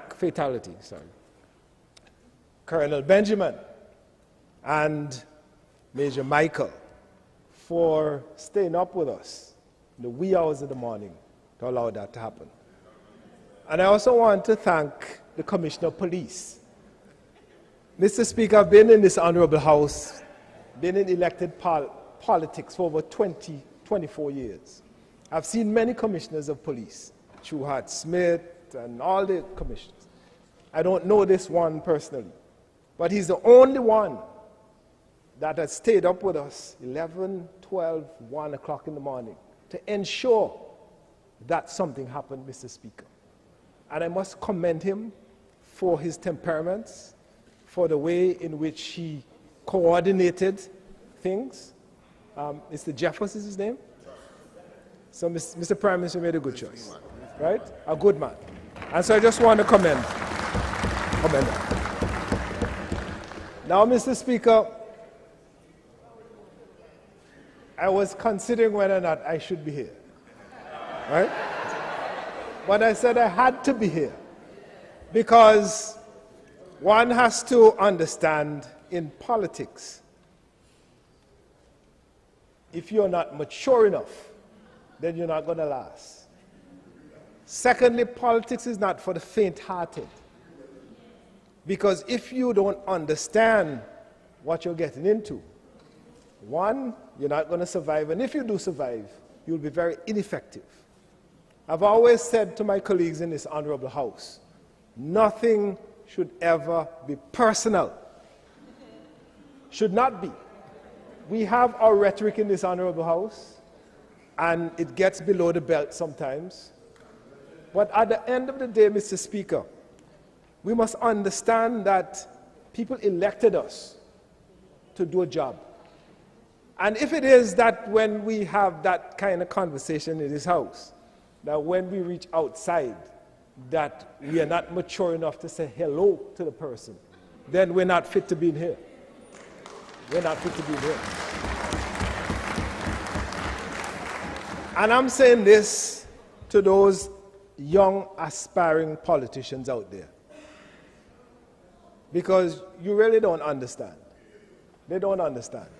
The reality is, Mr. Speaker, what you hear in here, and it goes to our decorum as well, you sometimes outside take it very personal, and your hatred of Trevor Walker or Minister Matthew or somebody becomes profound because of just what you hear in here. And you don't understand that after the debate is over, that everybody end up in a lunchroom having lunch together. Well, I don't really have lunch here, all right?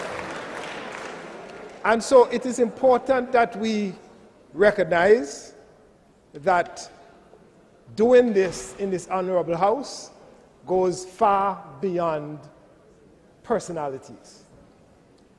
And so I want to pay homage and to offer my respect and congratulations to the member for St. Philip's North, and it happens to be Sir Robin Yearwood, but I would have done it for anybody else, for serving for 50 years, unbroken years in a national parliament. For me, this is not so much about the individual, this is about the achievement. This is a seminal moment that will be marked in history. As a matter of fact, I don't think any one of us in here will live to see somebody else achieving 50 years in politics. And so one has to recognize that accomplishment, how he did it, why he did it, the circumstances surrounding what happened to get him here. That story can be told by whoever knows the details of that. But every member of this honorable House, and again, our politics have become so polarized, on both sides, on both sides, very polarized. And I must caution us in this House that we're taking our politics to a level that's going to destroy the younger generation who wants to aspire to be politicians. And as much as I am aggressive in this honorable House, Mr. Speaker, and everybody knows my aggression. My language, and every member can tell you, my language in this honorable house has never deteriorated to a point where it is undesirable for others to look at this. I might have my issues, Mr. Speaker. And Mr. Speaker, let me be clear. The personal assaults, and that is what I mean, the personal assaults that you would get in here sometimes, we have to be conscious of that. And Mr. Speaker, as a youngster, I listened to Parliament a lot, you know, before I got into politics. And we're in a different era, which I accept. So, for Sir Robin, who has been here since 1976, I understand, and unbroken 1976, I say to you that you would have accomplished something that I would not see in my lifetime again. And I say to all Antiguans and Barbudans who are here to witness this, whether personal in this honorable house or on the airwaves, that is a moment that one should acknowledge. And notwithstanding the fact that you might have difficult political persuasion, it is beyond that. It is the accomplishment that we would have been here, come here today to praise. And I just want to conclude by again saying to us that we have a lot to do in terms of raising the bar. And I came here this morning, Mr. Speaker, and I got my blows. Just walking in, I get blows. Just walking in. When the member for Roland spoke, I got more blows. All right? And I could have avoided those blows by not coming. But I have been here too long for me to allow those things to keep me from this house. So I say to those young politicians, those who are aspiring to get here, that coming here requires maturity. Yes. Coming here requires that tenacity and that level of acceptance, that notwithstanding the fact that you get hit in here, that you must be able to walk out of those doors, and when you reach outside, to not take it personal. It should never be personal. And that is my message today to persons who are here. I am an example of that. Because there's nobody on that side. And I beat the member for Rural West a lot. No, for City West a lot. But there's nobody on that side that I don't speak to. When I want my duty free for my ties,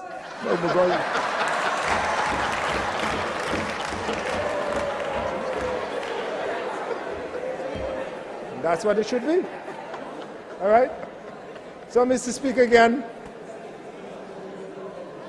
I just want to wrap up by saying it's a good day, and it's one of those rare days where this honorable house is in unison in acknowledging the very purpose and reason why we're here. So, Sir Robin, notwithstanding, I know you didn't mean what you said. Congratulations anyway for being here. All right? Yeah. I'm now going to the last one. I recognize the honourable member for St. George. Good afternoon, Mr. Speaker. I rise to make my brief presentation to a man that I've rubbed shoulders with. Today we gather to mark something that is rare in our democracy, very rare.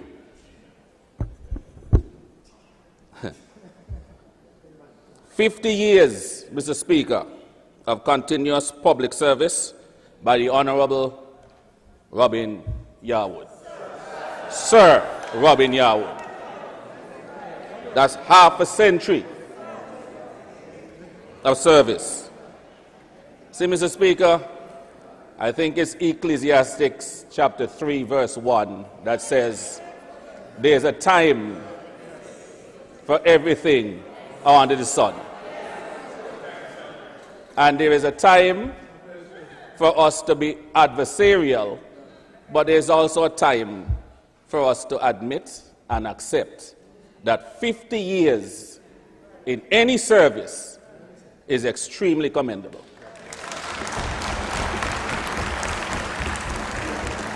In a region where political life can be volatile and unforgiving, 50 years is not an accident, Mr. Speaker. It reflects stamina, it reflects commitment, and it also reflects an ability to remain connected to the constituents across many generations. Sir Robin entered public life at a very different time in our country's development. Antigua and Barbuda was evolving, institutions were still finding their footing, and the expectations of the electorate were different. The challenges were different. To serve through all of that, through shifting political tides, economic cycles, global crisis, it requires resilience.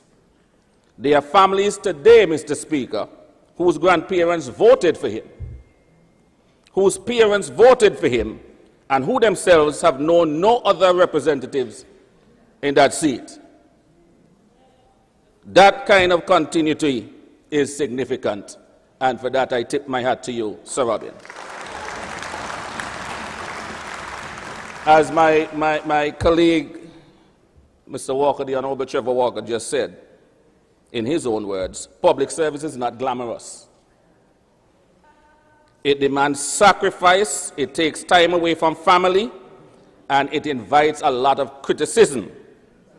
It exposes one to pressure and scrutiny, and to remain in that arena for 5 decades, it speaks to a level of endurance that deserves acknowledgement. Mr. Speaker, longevity in office does not happen in isolation. It happens because people, election after election, made a choice. They placed their confidence in someone to represent them and their interests, and that repeated trust in itself is part of the story of these 50 years. Sir Robin, you have been present for major chapters in our national life: independence, economic transformation, regional integration, and moments of both growth and hardship. He has seen our country mature, and in his own way, he has been part of that maturation. Today is not about partisanship. I could stand here and say many things that I have disagreed with over the years with Sir Robin. But again, Ecclesiastes chapter 3, verse 1, there's a time for everything. 50 years, Sir Robin, is not simply a personal milestone, it's a reminder of the durability of our parliamentary system. Mr. Speaker, whether one agrees or disagrees on policies, and in this chamber we often do, but longevity commands respect. Sir Robin, 50 years in public life form part of the political history of Antigua and Barbuda, and we know that will not be matched or broken. Mr. Speaker, with those few words, I commend you, Sir Robin. God bless you. And my brother, Alex Brown, will carry your fight.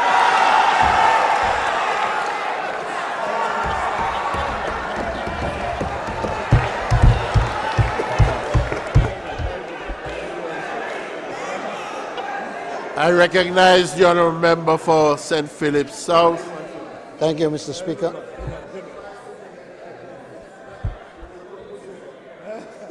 Mr. Speaker, I just want to give my own contribution to the celebration today of my friend Sir Robin YEARWOOD and his accomplishment of 50 years in the Parliament.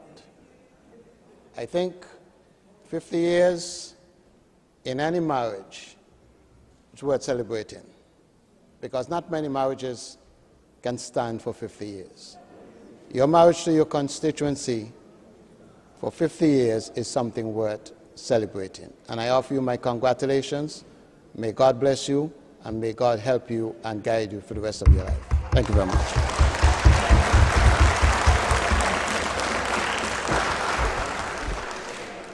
I want to thank all the contributors, all those who contributed, and as Speaker of this House, it would be remiss of me if I did not pay my own tribute to Sir Robin YEARWOOD.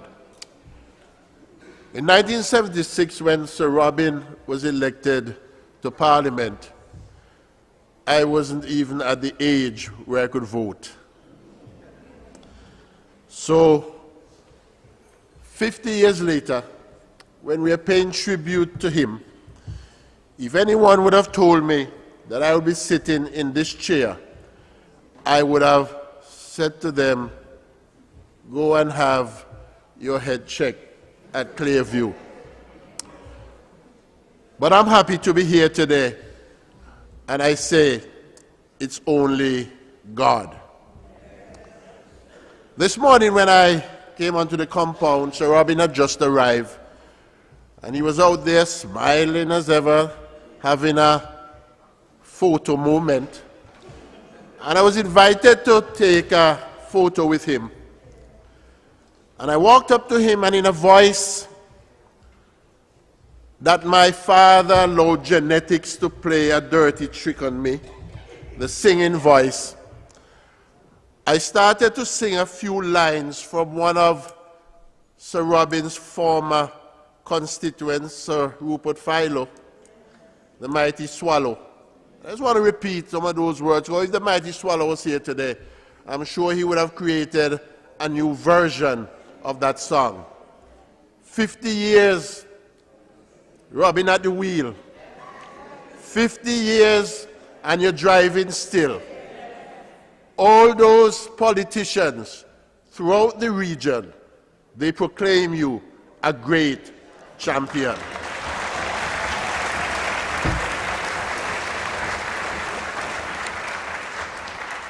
For constituents to have elected a representative in 11 consecutive elections speaks volume. And I'm not going to get into the politics of it, but there are some things, and I heard it from some of the members, where we say things and do things to bring down our country. Because in very recent times, more so, but it has been happening for a considerable length of time, I have heard people on talk radio saying that this honorable gentleman has never done anything for his constituency. Now I've drawn 3 conclusions from those statements. 3. If that is so, then the people who are saying it, and I had a discussion with my father today, though dead, and he said to me, those people had to be as blind as a blind person on a dark night, wearing wooden spectacles and looking through a green glass bottle. Because there is no way people would continue to elect a representative who would have done absolutely nothing to uplift them and to uplift the constituency and the country. So that conclusion for me is baseless.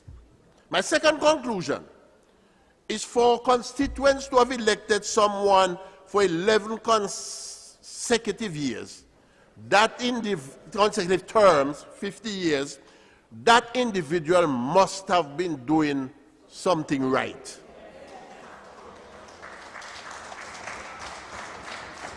And Charlie Pride would have said, the good times must have outweighed the bad. The third conclusion, if the people of St. Philip's North would have continued to elect this individual for 11 consecutive elections, and he did nothing for them, the people of St. Philip North must be the dumbest set of people in the entire world. And I know they are not. It must have been something good. So, Sir Robin Yearwood, I'm going to quote something from a couple of lines from my favorite movie, The Sound of Music. When Maria, after going through her difficult times, and then she got married to the general and her fortune turned around, she looked back at her life and she said, "Nothing comes from nothing. Nothing ever could. So somewhere in my youth or childhood, I must have done something good." Sir Robin, somewhere in your youth or childhood, and for the duration of your life, for God to have allowed you to reach this milestone, you must have done something good.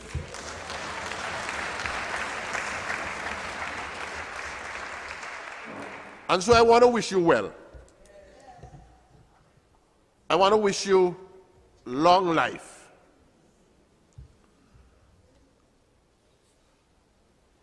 And when that time comes, after all the earthly tributes would have been paid, I pray that your final tribute will be, you have fought a good fight. You have finished the course. You have kept the faith.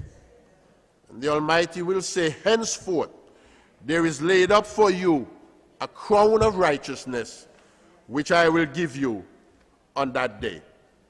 Congratulations, Sir Robin.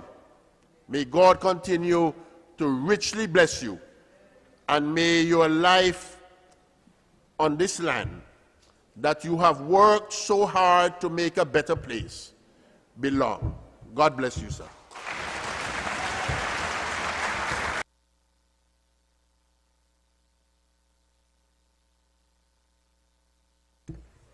Are we going to have something from the respondent? Okay. All right. I received a letter this morning under the letterhead of Sir Robin Yearwood, dated the 18th of February 2026. Honorable Osbert Frederick, Speaker of the House of Representatives, Parliament Building, Queen Elizabeth Highway, St. John's, Antigua and Barbuda. It reads, Honorable Speaker, as you are aware, I have served in the Lower House of Parliament since 18 February 1976, or for exactly 50 years. I have been successfully returned to Parliament by the people of St. Philip's North on 11 separate occasions. My tenure has been long and successful as evident by the electoral victories, even as my Antigua and Barbuda Labour Party lost the majority in the Parliament and ceased being the government in 2004 and 2009. I thank the electors of St. Philip's North.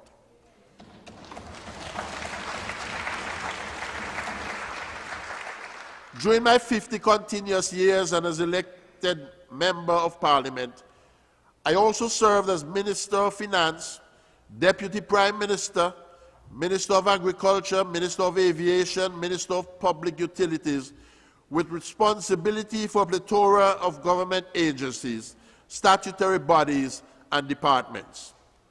Always, I did my very best while serving faithfully the electors who dispatched me to the Parliament and the Prime Minister who appointed me to the Cabinet. The Antigua and Barbuda Labour Party is a movement which I joined more than 50 years ago and served faithfully at all times. Its creed, its vision and mission embodied and characterized the new personality which the Antigua and Barbuda person would become. I embraced the objectives, We are a proud, sovereign, independent, and resilient people that our history, past and present, evidences. It pleases me to think that my own contribution has resulted in an Antigua and Barbuda that is sovereign, wealthier, prideful, accomplished, and leading in human development in the entire Caribbean. The administrations of which I have been a part of work to achieve the most for this country that I love. During my years as a parliamentarian, I required the support of my family, friends, and colleagues in order to remain anchored. It is impossible for any successful seeker of public office to operate with equanimity without the backing of a coterie of confidence. My family, my church members, and those who wish for a better constituency and an improved Antigua and Barbuda are owed a debt of gratitude for their advice, embrace, and unrelenting support. I believe that the time has come for me to pass the baton to a younger and more vigorous representative. No time could be better than the moment when a 50-year-old milestone is achieved. I hereby advise that I resign my position as parliamentary representative for the constituency of St. Philip's North, effective this date. May God continue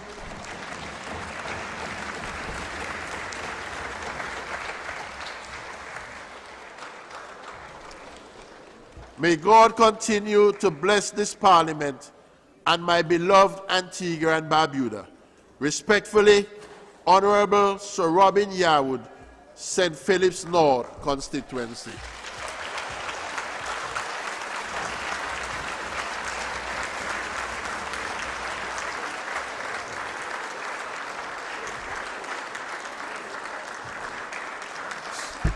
Sir Robin, the standing ovation from both the members of this honorable house and the entire gallery speaks volume as to the gratitude for your contribution.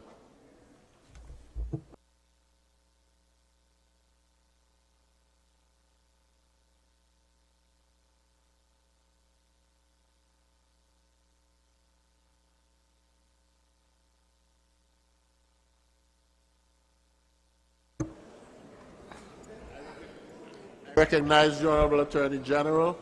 Mr. Speaker, having been a part of this momentous and historic occasion, when for the first time in 2026, the entire Parliament is agreed on paying tribute to the outstanding parliamentarian, Sir Robin YEARWOOD, my heart is full.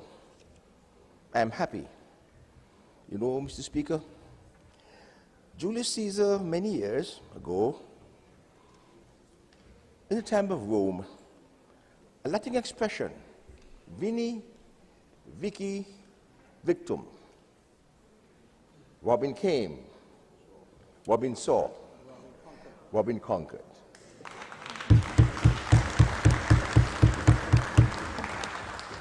And, Mr. Speaker, with those pleasant words, my dear friend and colleague and comrade, Robin YEARWOOD, I now move a motion, Mr. Speaker, that this session comes to an end.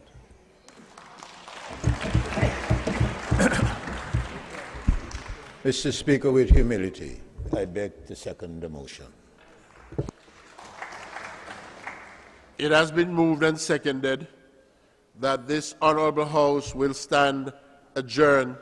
Special sitting of this honorable house will stand adjourned. All in favor, say aye. Aye. Contrary-wise, the ayes have it.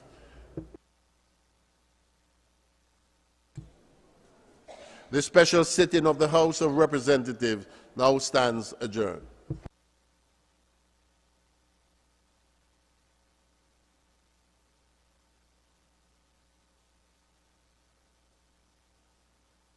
So there you have it, the special sitting of Parliament's lower house to commend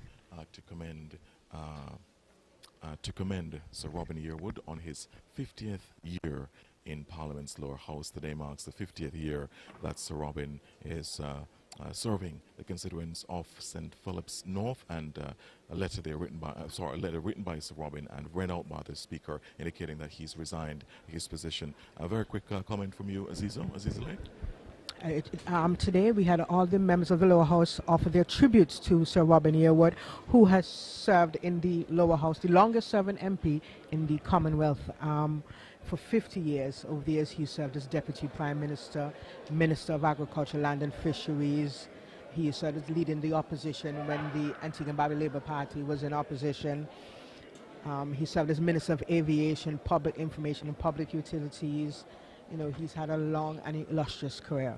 Absolutely, and of course a decision there to resign from the position. He says it's time to pave the way for a younger, more vigorous representative for that constituency. Of course, the ABLP caretaker now, Randy Baltimore. Yes. Absolutely. Aziza, thank you so much. Really appreciate you joining us. We're going to be speaking now. We're going to get a few reactions now to Sir Robin's special sitting here. Lydia Phillip joins us. Lydia Phillip is a member of the constituency of St. Philip's North. You've been working, my understanding is, Lydia Phillip, with Sir Robin since you were 16 years old. Tell me about that. Since I was 16. When I say working, I've been going out with him since I was 16. I joined the political arena very early with my father, who was an ardent Labour Party supporter, right? And avid Robin Yearwood supporter as well. So I don't know, Robin probably saw that I like the politics, so he usually comes to me whenever he's going any place and so on. So even though I was fresh out of school, I was still in the politics with him, and then I started to work with him at APUA as a beta reader, then to a storekeeper. I became his in his constituency, work in his constituency branch. Then from there, I'm his Women's Action Group chairperson for the constituency branch. I'm his liaison officer. I'm everything. And I'm everything, Sir Robin. I'm his liaison officer. Good. So. I just want to make sure that you turn into the camera as well. So Lydia, talk to us about Sir Robin's representation. 50 years is tremendous, yeah? How does it feel today, given that this is the 50th year, the anniversary, exact date on this, on 1976 when he was elected? I am so excited, and I'm glad that I'm here. I remember, one thing I can speak of is that I remember when he was being elected as our representative up there, when they had the election. I was a child when they had the election between him and George Wenner Sr., right? And Sir Robin won, hands down, hands up, hands everything. So I was really there with him, but now I'm overjoyed. I'm overly excited to be here. If I would not have been made it today, I don't know what would have become of me, because I really want to do. Everybody's talking about, oh, Sir Robin hasn't done anything. What you mean? Robin laid out the foundation for our parents, right? Because we could imagine what the constituency was like before Sir Robin. Now all we have to do is to just live. As I said to someone yesterday, if you're going to St. Philip's North, almost everybody up there is a homeowner and they have their own land. They're not renting, because that was what was Mr. Yearwood's mantra. Don't come to me about no cars, come to me about house and land, and he gives us work. That is what he does. He makes sure that his constituents are always working so we can sustain ourselves. We don't have to come and ask for any sort of handouts, because he's making sure that we have the job. Right? And that was what he instilled in us. But ask me for work, ask me for work. Don't ask me for anything else but work. So you think saying he was about empowerment? Yes, he was about empowerment. And to say that he hasn't done anything at all is laughable. Really, really laughable. Right? And as I've said before, we are all now building on what he has done for our parents, and what he did is what our parents wanted him to do. Yes, yes. We're going to be trying to get a quick comment as well from the Prime Minister. We'll probably try to go downstairs to get a quick word from the Prime Minister. Okay. No, not yet. We're not finished. Okay. They're still in the viewer that we're going to try to get a quick word from the Prime Minister as well. But let's talk about your greatest memory of the time he has served in over the 50 years, right? What stands out for you? In other words, what will you tell your children and grandchildren about, along in the future? About Sir Robin? About Sir Robin, yes. About the representation he's given for the 50 years. There is so much. There is so much. He's a president you can go and talk to. He looks out for you. He mentors you. Right? He will tell you, don't do that. That is not good for you to do. And don't follow that crowd. That is, and I can say what he said to me. Always try to read the room. Do not get into anything that you're not supposed to be involved in. Right? Always try to be a good person. Always be on the right side of justice. Those are some of the things that he would say to me. And I can imagine that he would say that to the other persons or other people living in the constituency, and that is why we would be supported. Robin is he's not just a politician. Mm-hmm. He is our mentor. He speaks to us as if, well, we are his children. Right? You would imagine that St. Philip's North constituency was a poor constituency. And I am telling you, everyone feels as though Sir Robin is theirs. It's like he's a part of our home. He's a part of our family. That is how we feel about him, because that is how he makes us feel about him as well. You know, he's not feeling like a stranger to any of us. And I think that would have been part of why he would have been there for 50 years, and if he was even a bit younger still and couldn't make it, he would still be there. Wow. Because there's this bond you're saying with him and the constituents. This great bond that I am a supporter of RB, but I know he is going to have to make that happen. And RB is? Randy Baltimore. Okay. He is trying real hard, and I'm telling you, he's a hard worker, and for me, he's almost there. Okay, in the status of Sir Robin. I was just about to ask you about going forward now, Sir Randy Baltimore. Yes. What does Randy Baltimore have to do to ensure that he follows in Sir Robin's footsteps?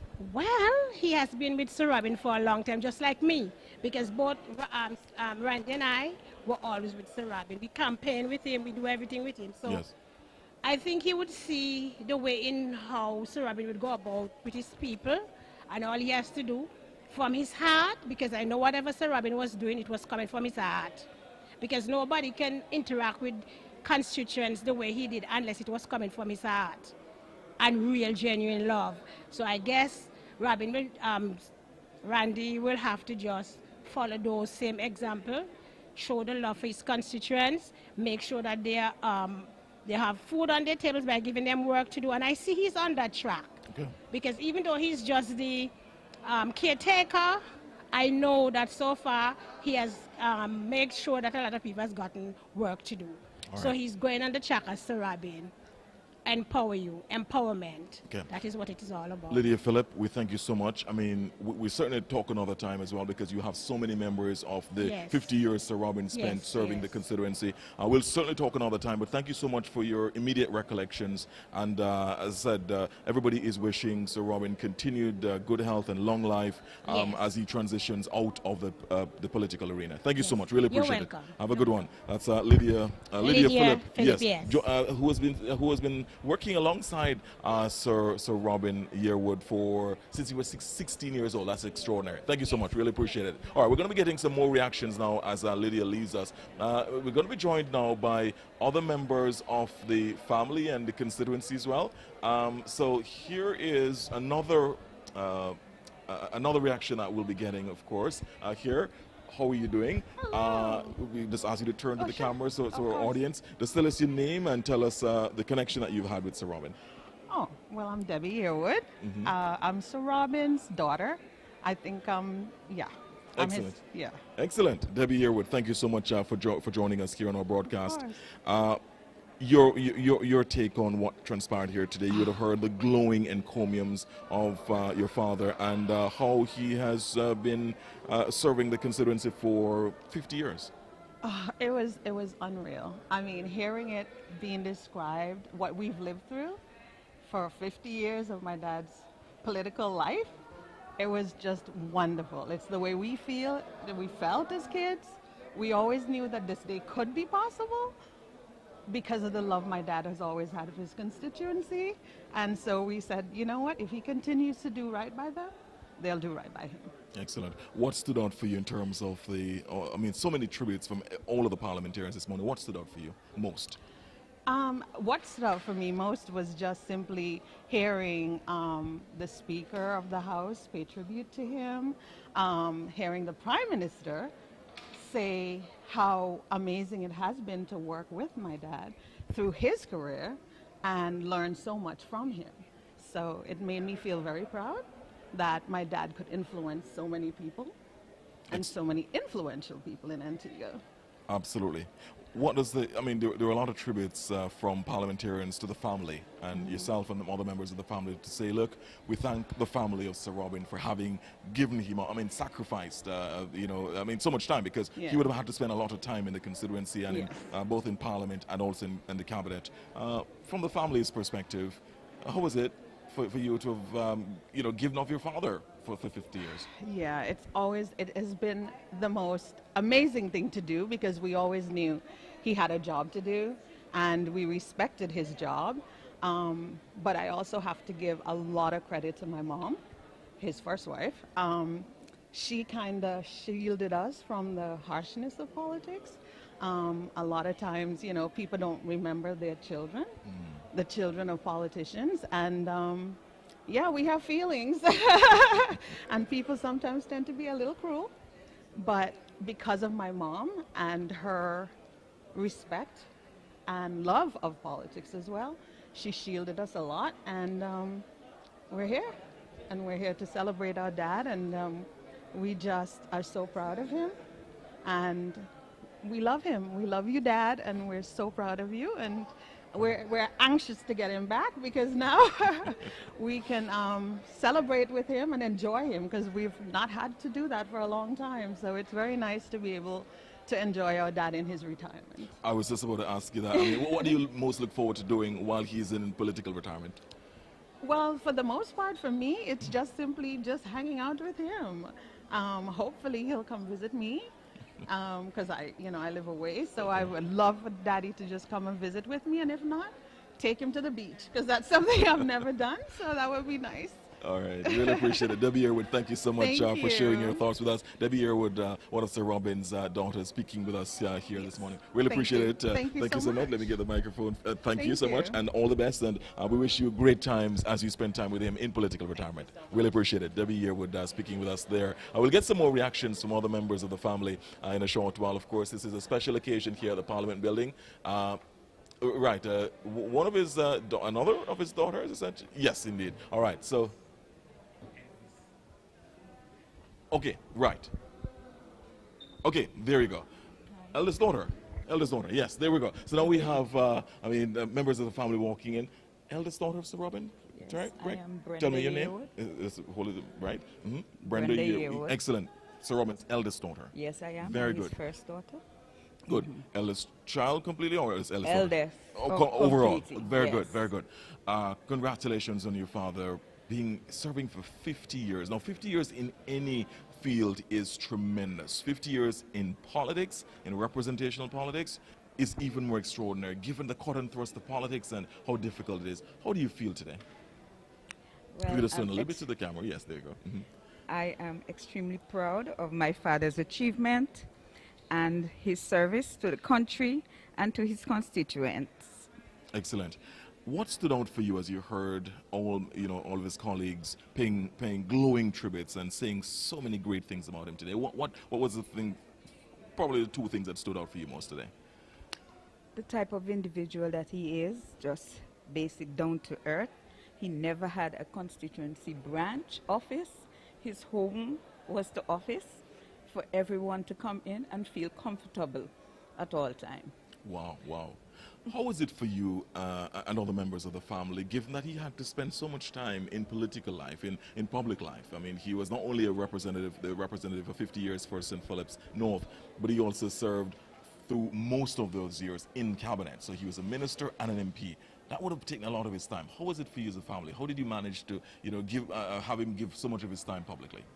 Well, I have adjusted to that because regardless of whatever it is, I can communicate to him by phone because we really wasn't living in the same household. But he was always available whenever I contacted him. Excellent, excellent. Looking forward now to, he's now resigned from his position as Member of Parliament on this, the 50th year of his political representation since being elected. So now he will be a political retiree, so now he'll be spending time with his family. What do you most look forward to doing with him? I look forward to really just being there, having our whole conversation as to his experience before, as well as sharing moments, as you get up in age, you have to treasure the moment, especially he has been so honored to live so long, 81 and still going strong.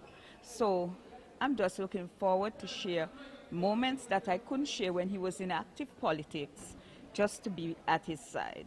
Excellent. Very, very good. Brenda Yearwood, thank you so much for sharing those thoughts with us. And a quick point, what do you say to members of his constituency, St. Philip's North, a lot of whom were here today? What do you say to them? Well, I must say that it's an honor, really, to be the daughter of Sir Robin.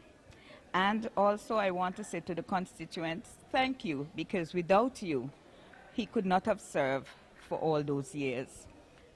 The constituents, you are special, and I want you to go out now and support the man that my dad has nurtured to take up the mantle, Randy Baltimore. All right, Brenda Yearwood, thank you so much. Really appreciate it.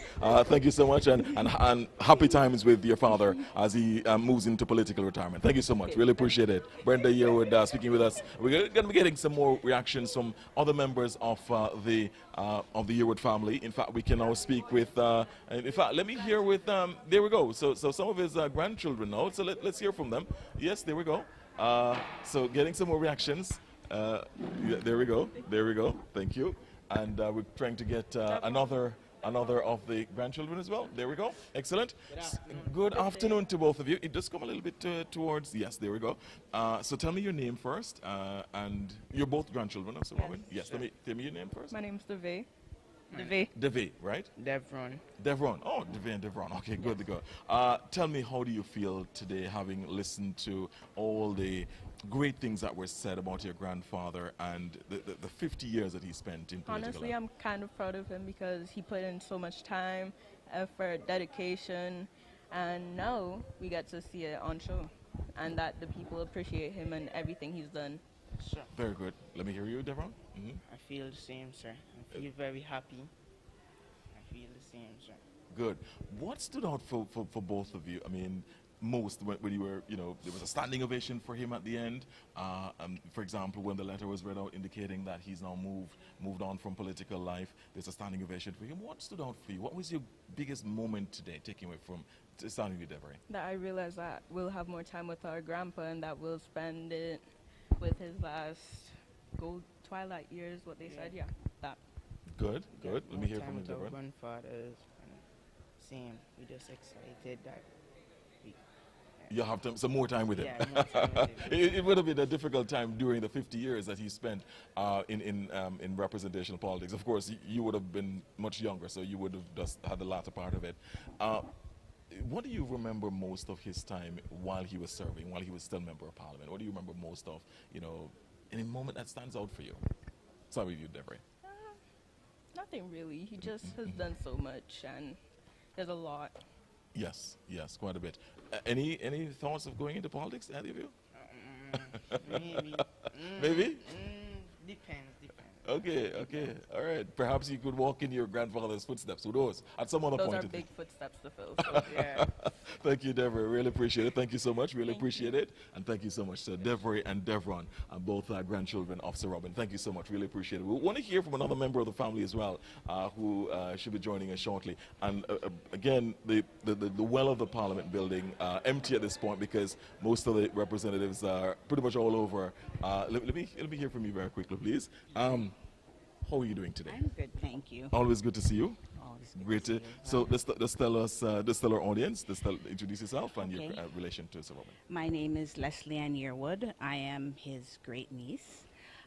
He is Guy Yearwood's uncle. Guy Yearwood is my father. There you go. All right. So, hi, Guy.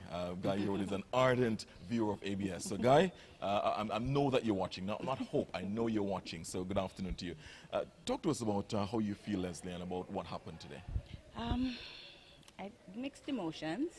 I feel very happy about the fact that the government and the nation of Antigua and Barbuda chose a time such as this to honor his legacy.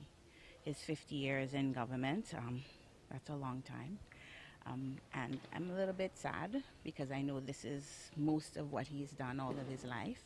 And so to settle and to be still, it's something probably you'll have to adjust to, but I think that he has made the decision that the time is right now for him to do that so that he can go off and enjoy his sheeps and goats, as he always reminds us, and spend some time with his grandkids and share whatever knowledge that he has as it relates to being a servant leader.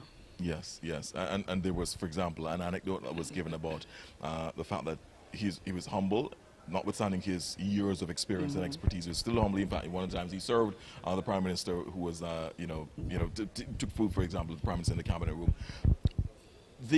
What stood out for you most of all the tributes and all the great things that were said about your great grand uncle? Yes, there you go. What were some of the what would stand out for you most? I think because we know him and know that that's the person that he is. What would have stood out for me most was the tributes that would have been made by the leader of the opposition. My heart was warm because I know that that's the person that he was. He didn't have politics, didn't stop him from giving good, sound advice, and to hear that he would have shared with him some advice on his tenure when he sat alone in the parliament as the only member of the opposition. Yes. Made me feel very happy and comfortable because I think a lot of us were nervous about a young man, first time out, Yes. winning a seat and entering the parliament as the lone person with no real support in the House, and to hear that Uncle Robin would have done just that, give him the support that he needed, is something that I will always remember, even though I know that that's something that he would have done without being prompted. Indeed. Let's talk about, while we're talking to you as well, we're trying to also get another member of the family as well. So the kind of service that he gave to the constituency, serving for 50 years in any field. I mentioned this to, for example, another member of the family, that serving for 50 years in any field is tremendous. In politics, it's even more tremendous, given the kind of cut and thrust, given how difficult politics can be. In fact, some people have referred to politics as blood sport. It is difficult. What stands out for you most as you look back at the 50 years that he spent serving the constituency? What stands out for you most during that period? I think the fact that his house was always open, and I think that's the biggest takeaway for anyone. I think a lot of times when persons run for politics, they tend to have an open house policy at the time of the campaigning, and then the house closes down after the ballots would have been cast. And his policy was to always have an open house, so there was no time that he would not allow you to see. Sometimes he neglected the family for that. Two things he would neglect the family for was his sheep, goats, and his constituents. And I can say that comfortably, because if you're called and somebody came to visit, he will say, family, I'm going to have to call you back. A constituent is here.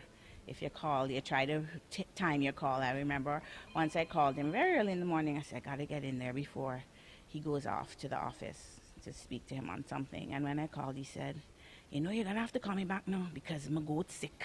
I have to go deal with that. And he didn't even wait for me to say what time. He hung up. So I know I kind of had to pace it to return the call just to get to speak with him. But that's something that I think is a takeaway for any politician, to always make sure that the open door policy remains. And he's always said that, because I would have been an aspiring politician, and that was one of the things he said. don't start something that you can't finish. So if you're going to open your door during the campaign season, keep the door open when the season is closed as well. A final point, Leslie, because I know that you want to share this great memories today with other members of the family, and look forward to spending more time with him, Yes, in political retirement. What do you say to members of his constituency at this point? I mean, many constituents would never have known another representative other than him. In a short while, they'll know another person. What would you say to members of his constituency? I know that on the last election campaign trail, I would have, because he would have said this is his last time out, I would have made the effort to be on the trail with him. And I know that on each instance, every house that he went to, he would have been careful to remind them that this was his last time campaigning. He intends to retire after that election, and that he would want to encourage them to support Randy Baltimore, because that's the person that he feels confident that will continue his legacy. He would have trained him up in how he should represent the constituency, and so he would have left that little nugget with them, and I think that's probably why he has such a strong support, because I don't think the people are questioning whether he pushed my uncle out, but that my uncle would have laid the groundwork for him to be the natural representative for that constituency. So I would want to say to the people of St. Philip's North, thank you very much on behalf of the family. I know others would have spoken, but on behalf of the family, thank you for continuing to vote for Sir Robin of Luxley. Thank you for voting for him. Thank you for placing the confidence in him over the 50 years that he's been in politics. Thank you for always being true to your word, because sometimes you could say, yeah, I'm going to vote for somebody, and you don't. So I think for him, he feels good about that he would have served the people the way they wanted him to serve. And as one of the his colleague ministers would have said, that there's no ministry that he would have been over that he didn't ensure that his constituents had a job, because he was very he was a person that always said he prefers to give you the money to buy the fish than to consistently give you the fish. And so I think that for that, we just want to say thank you to them. Thank you to the people of St. Philip's North. I did say finally, but here's the final one. What do you most look forward to doing with him while in political retirement? Now that he's in political retirement. Well, being able to go to his house now and not have to wait for the constituents to finish with him. Right. You don't have that block period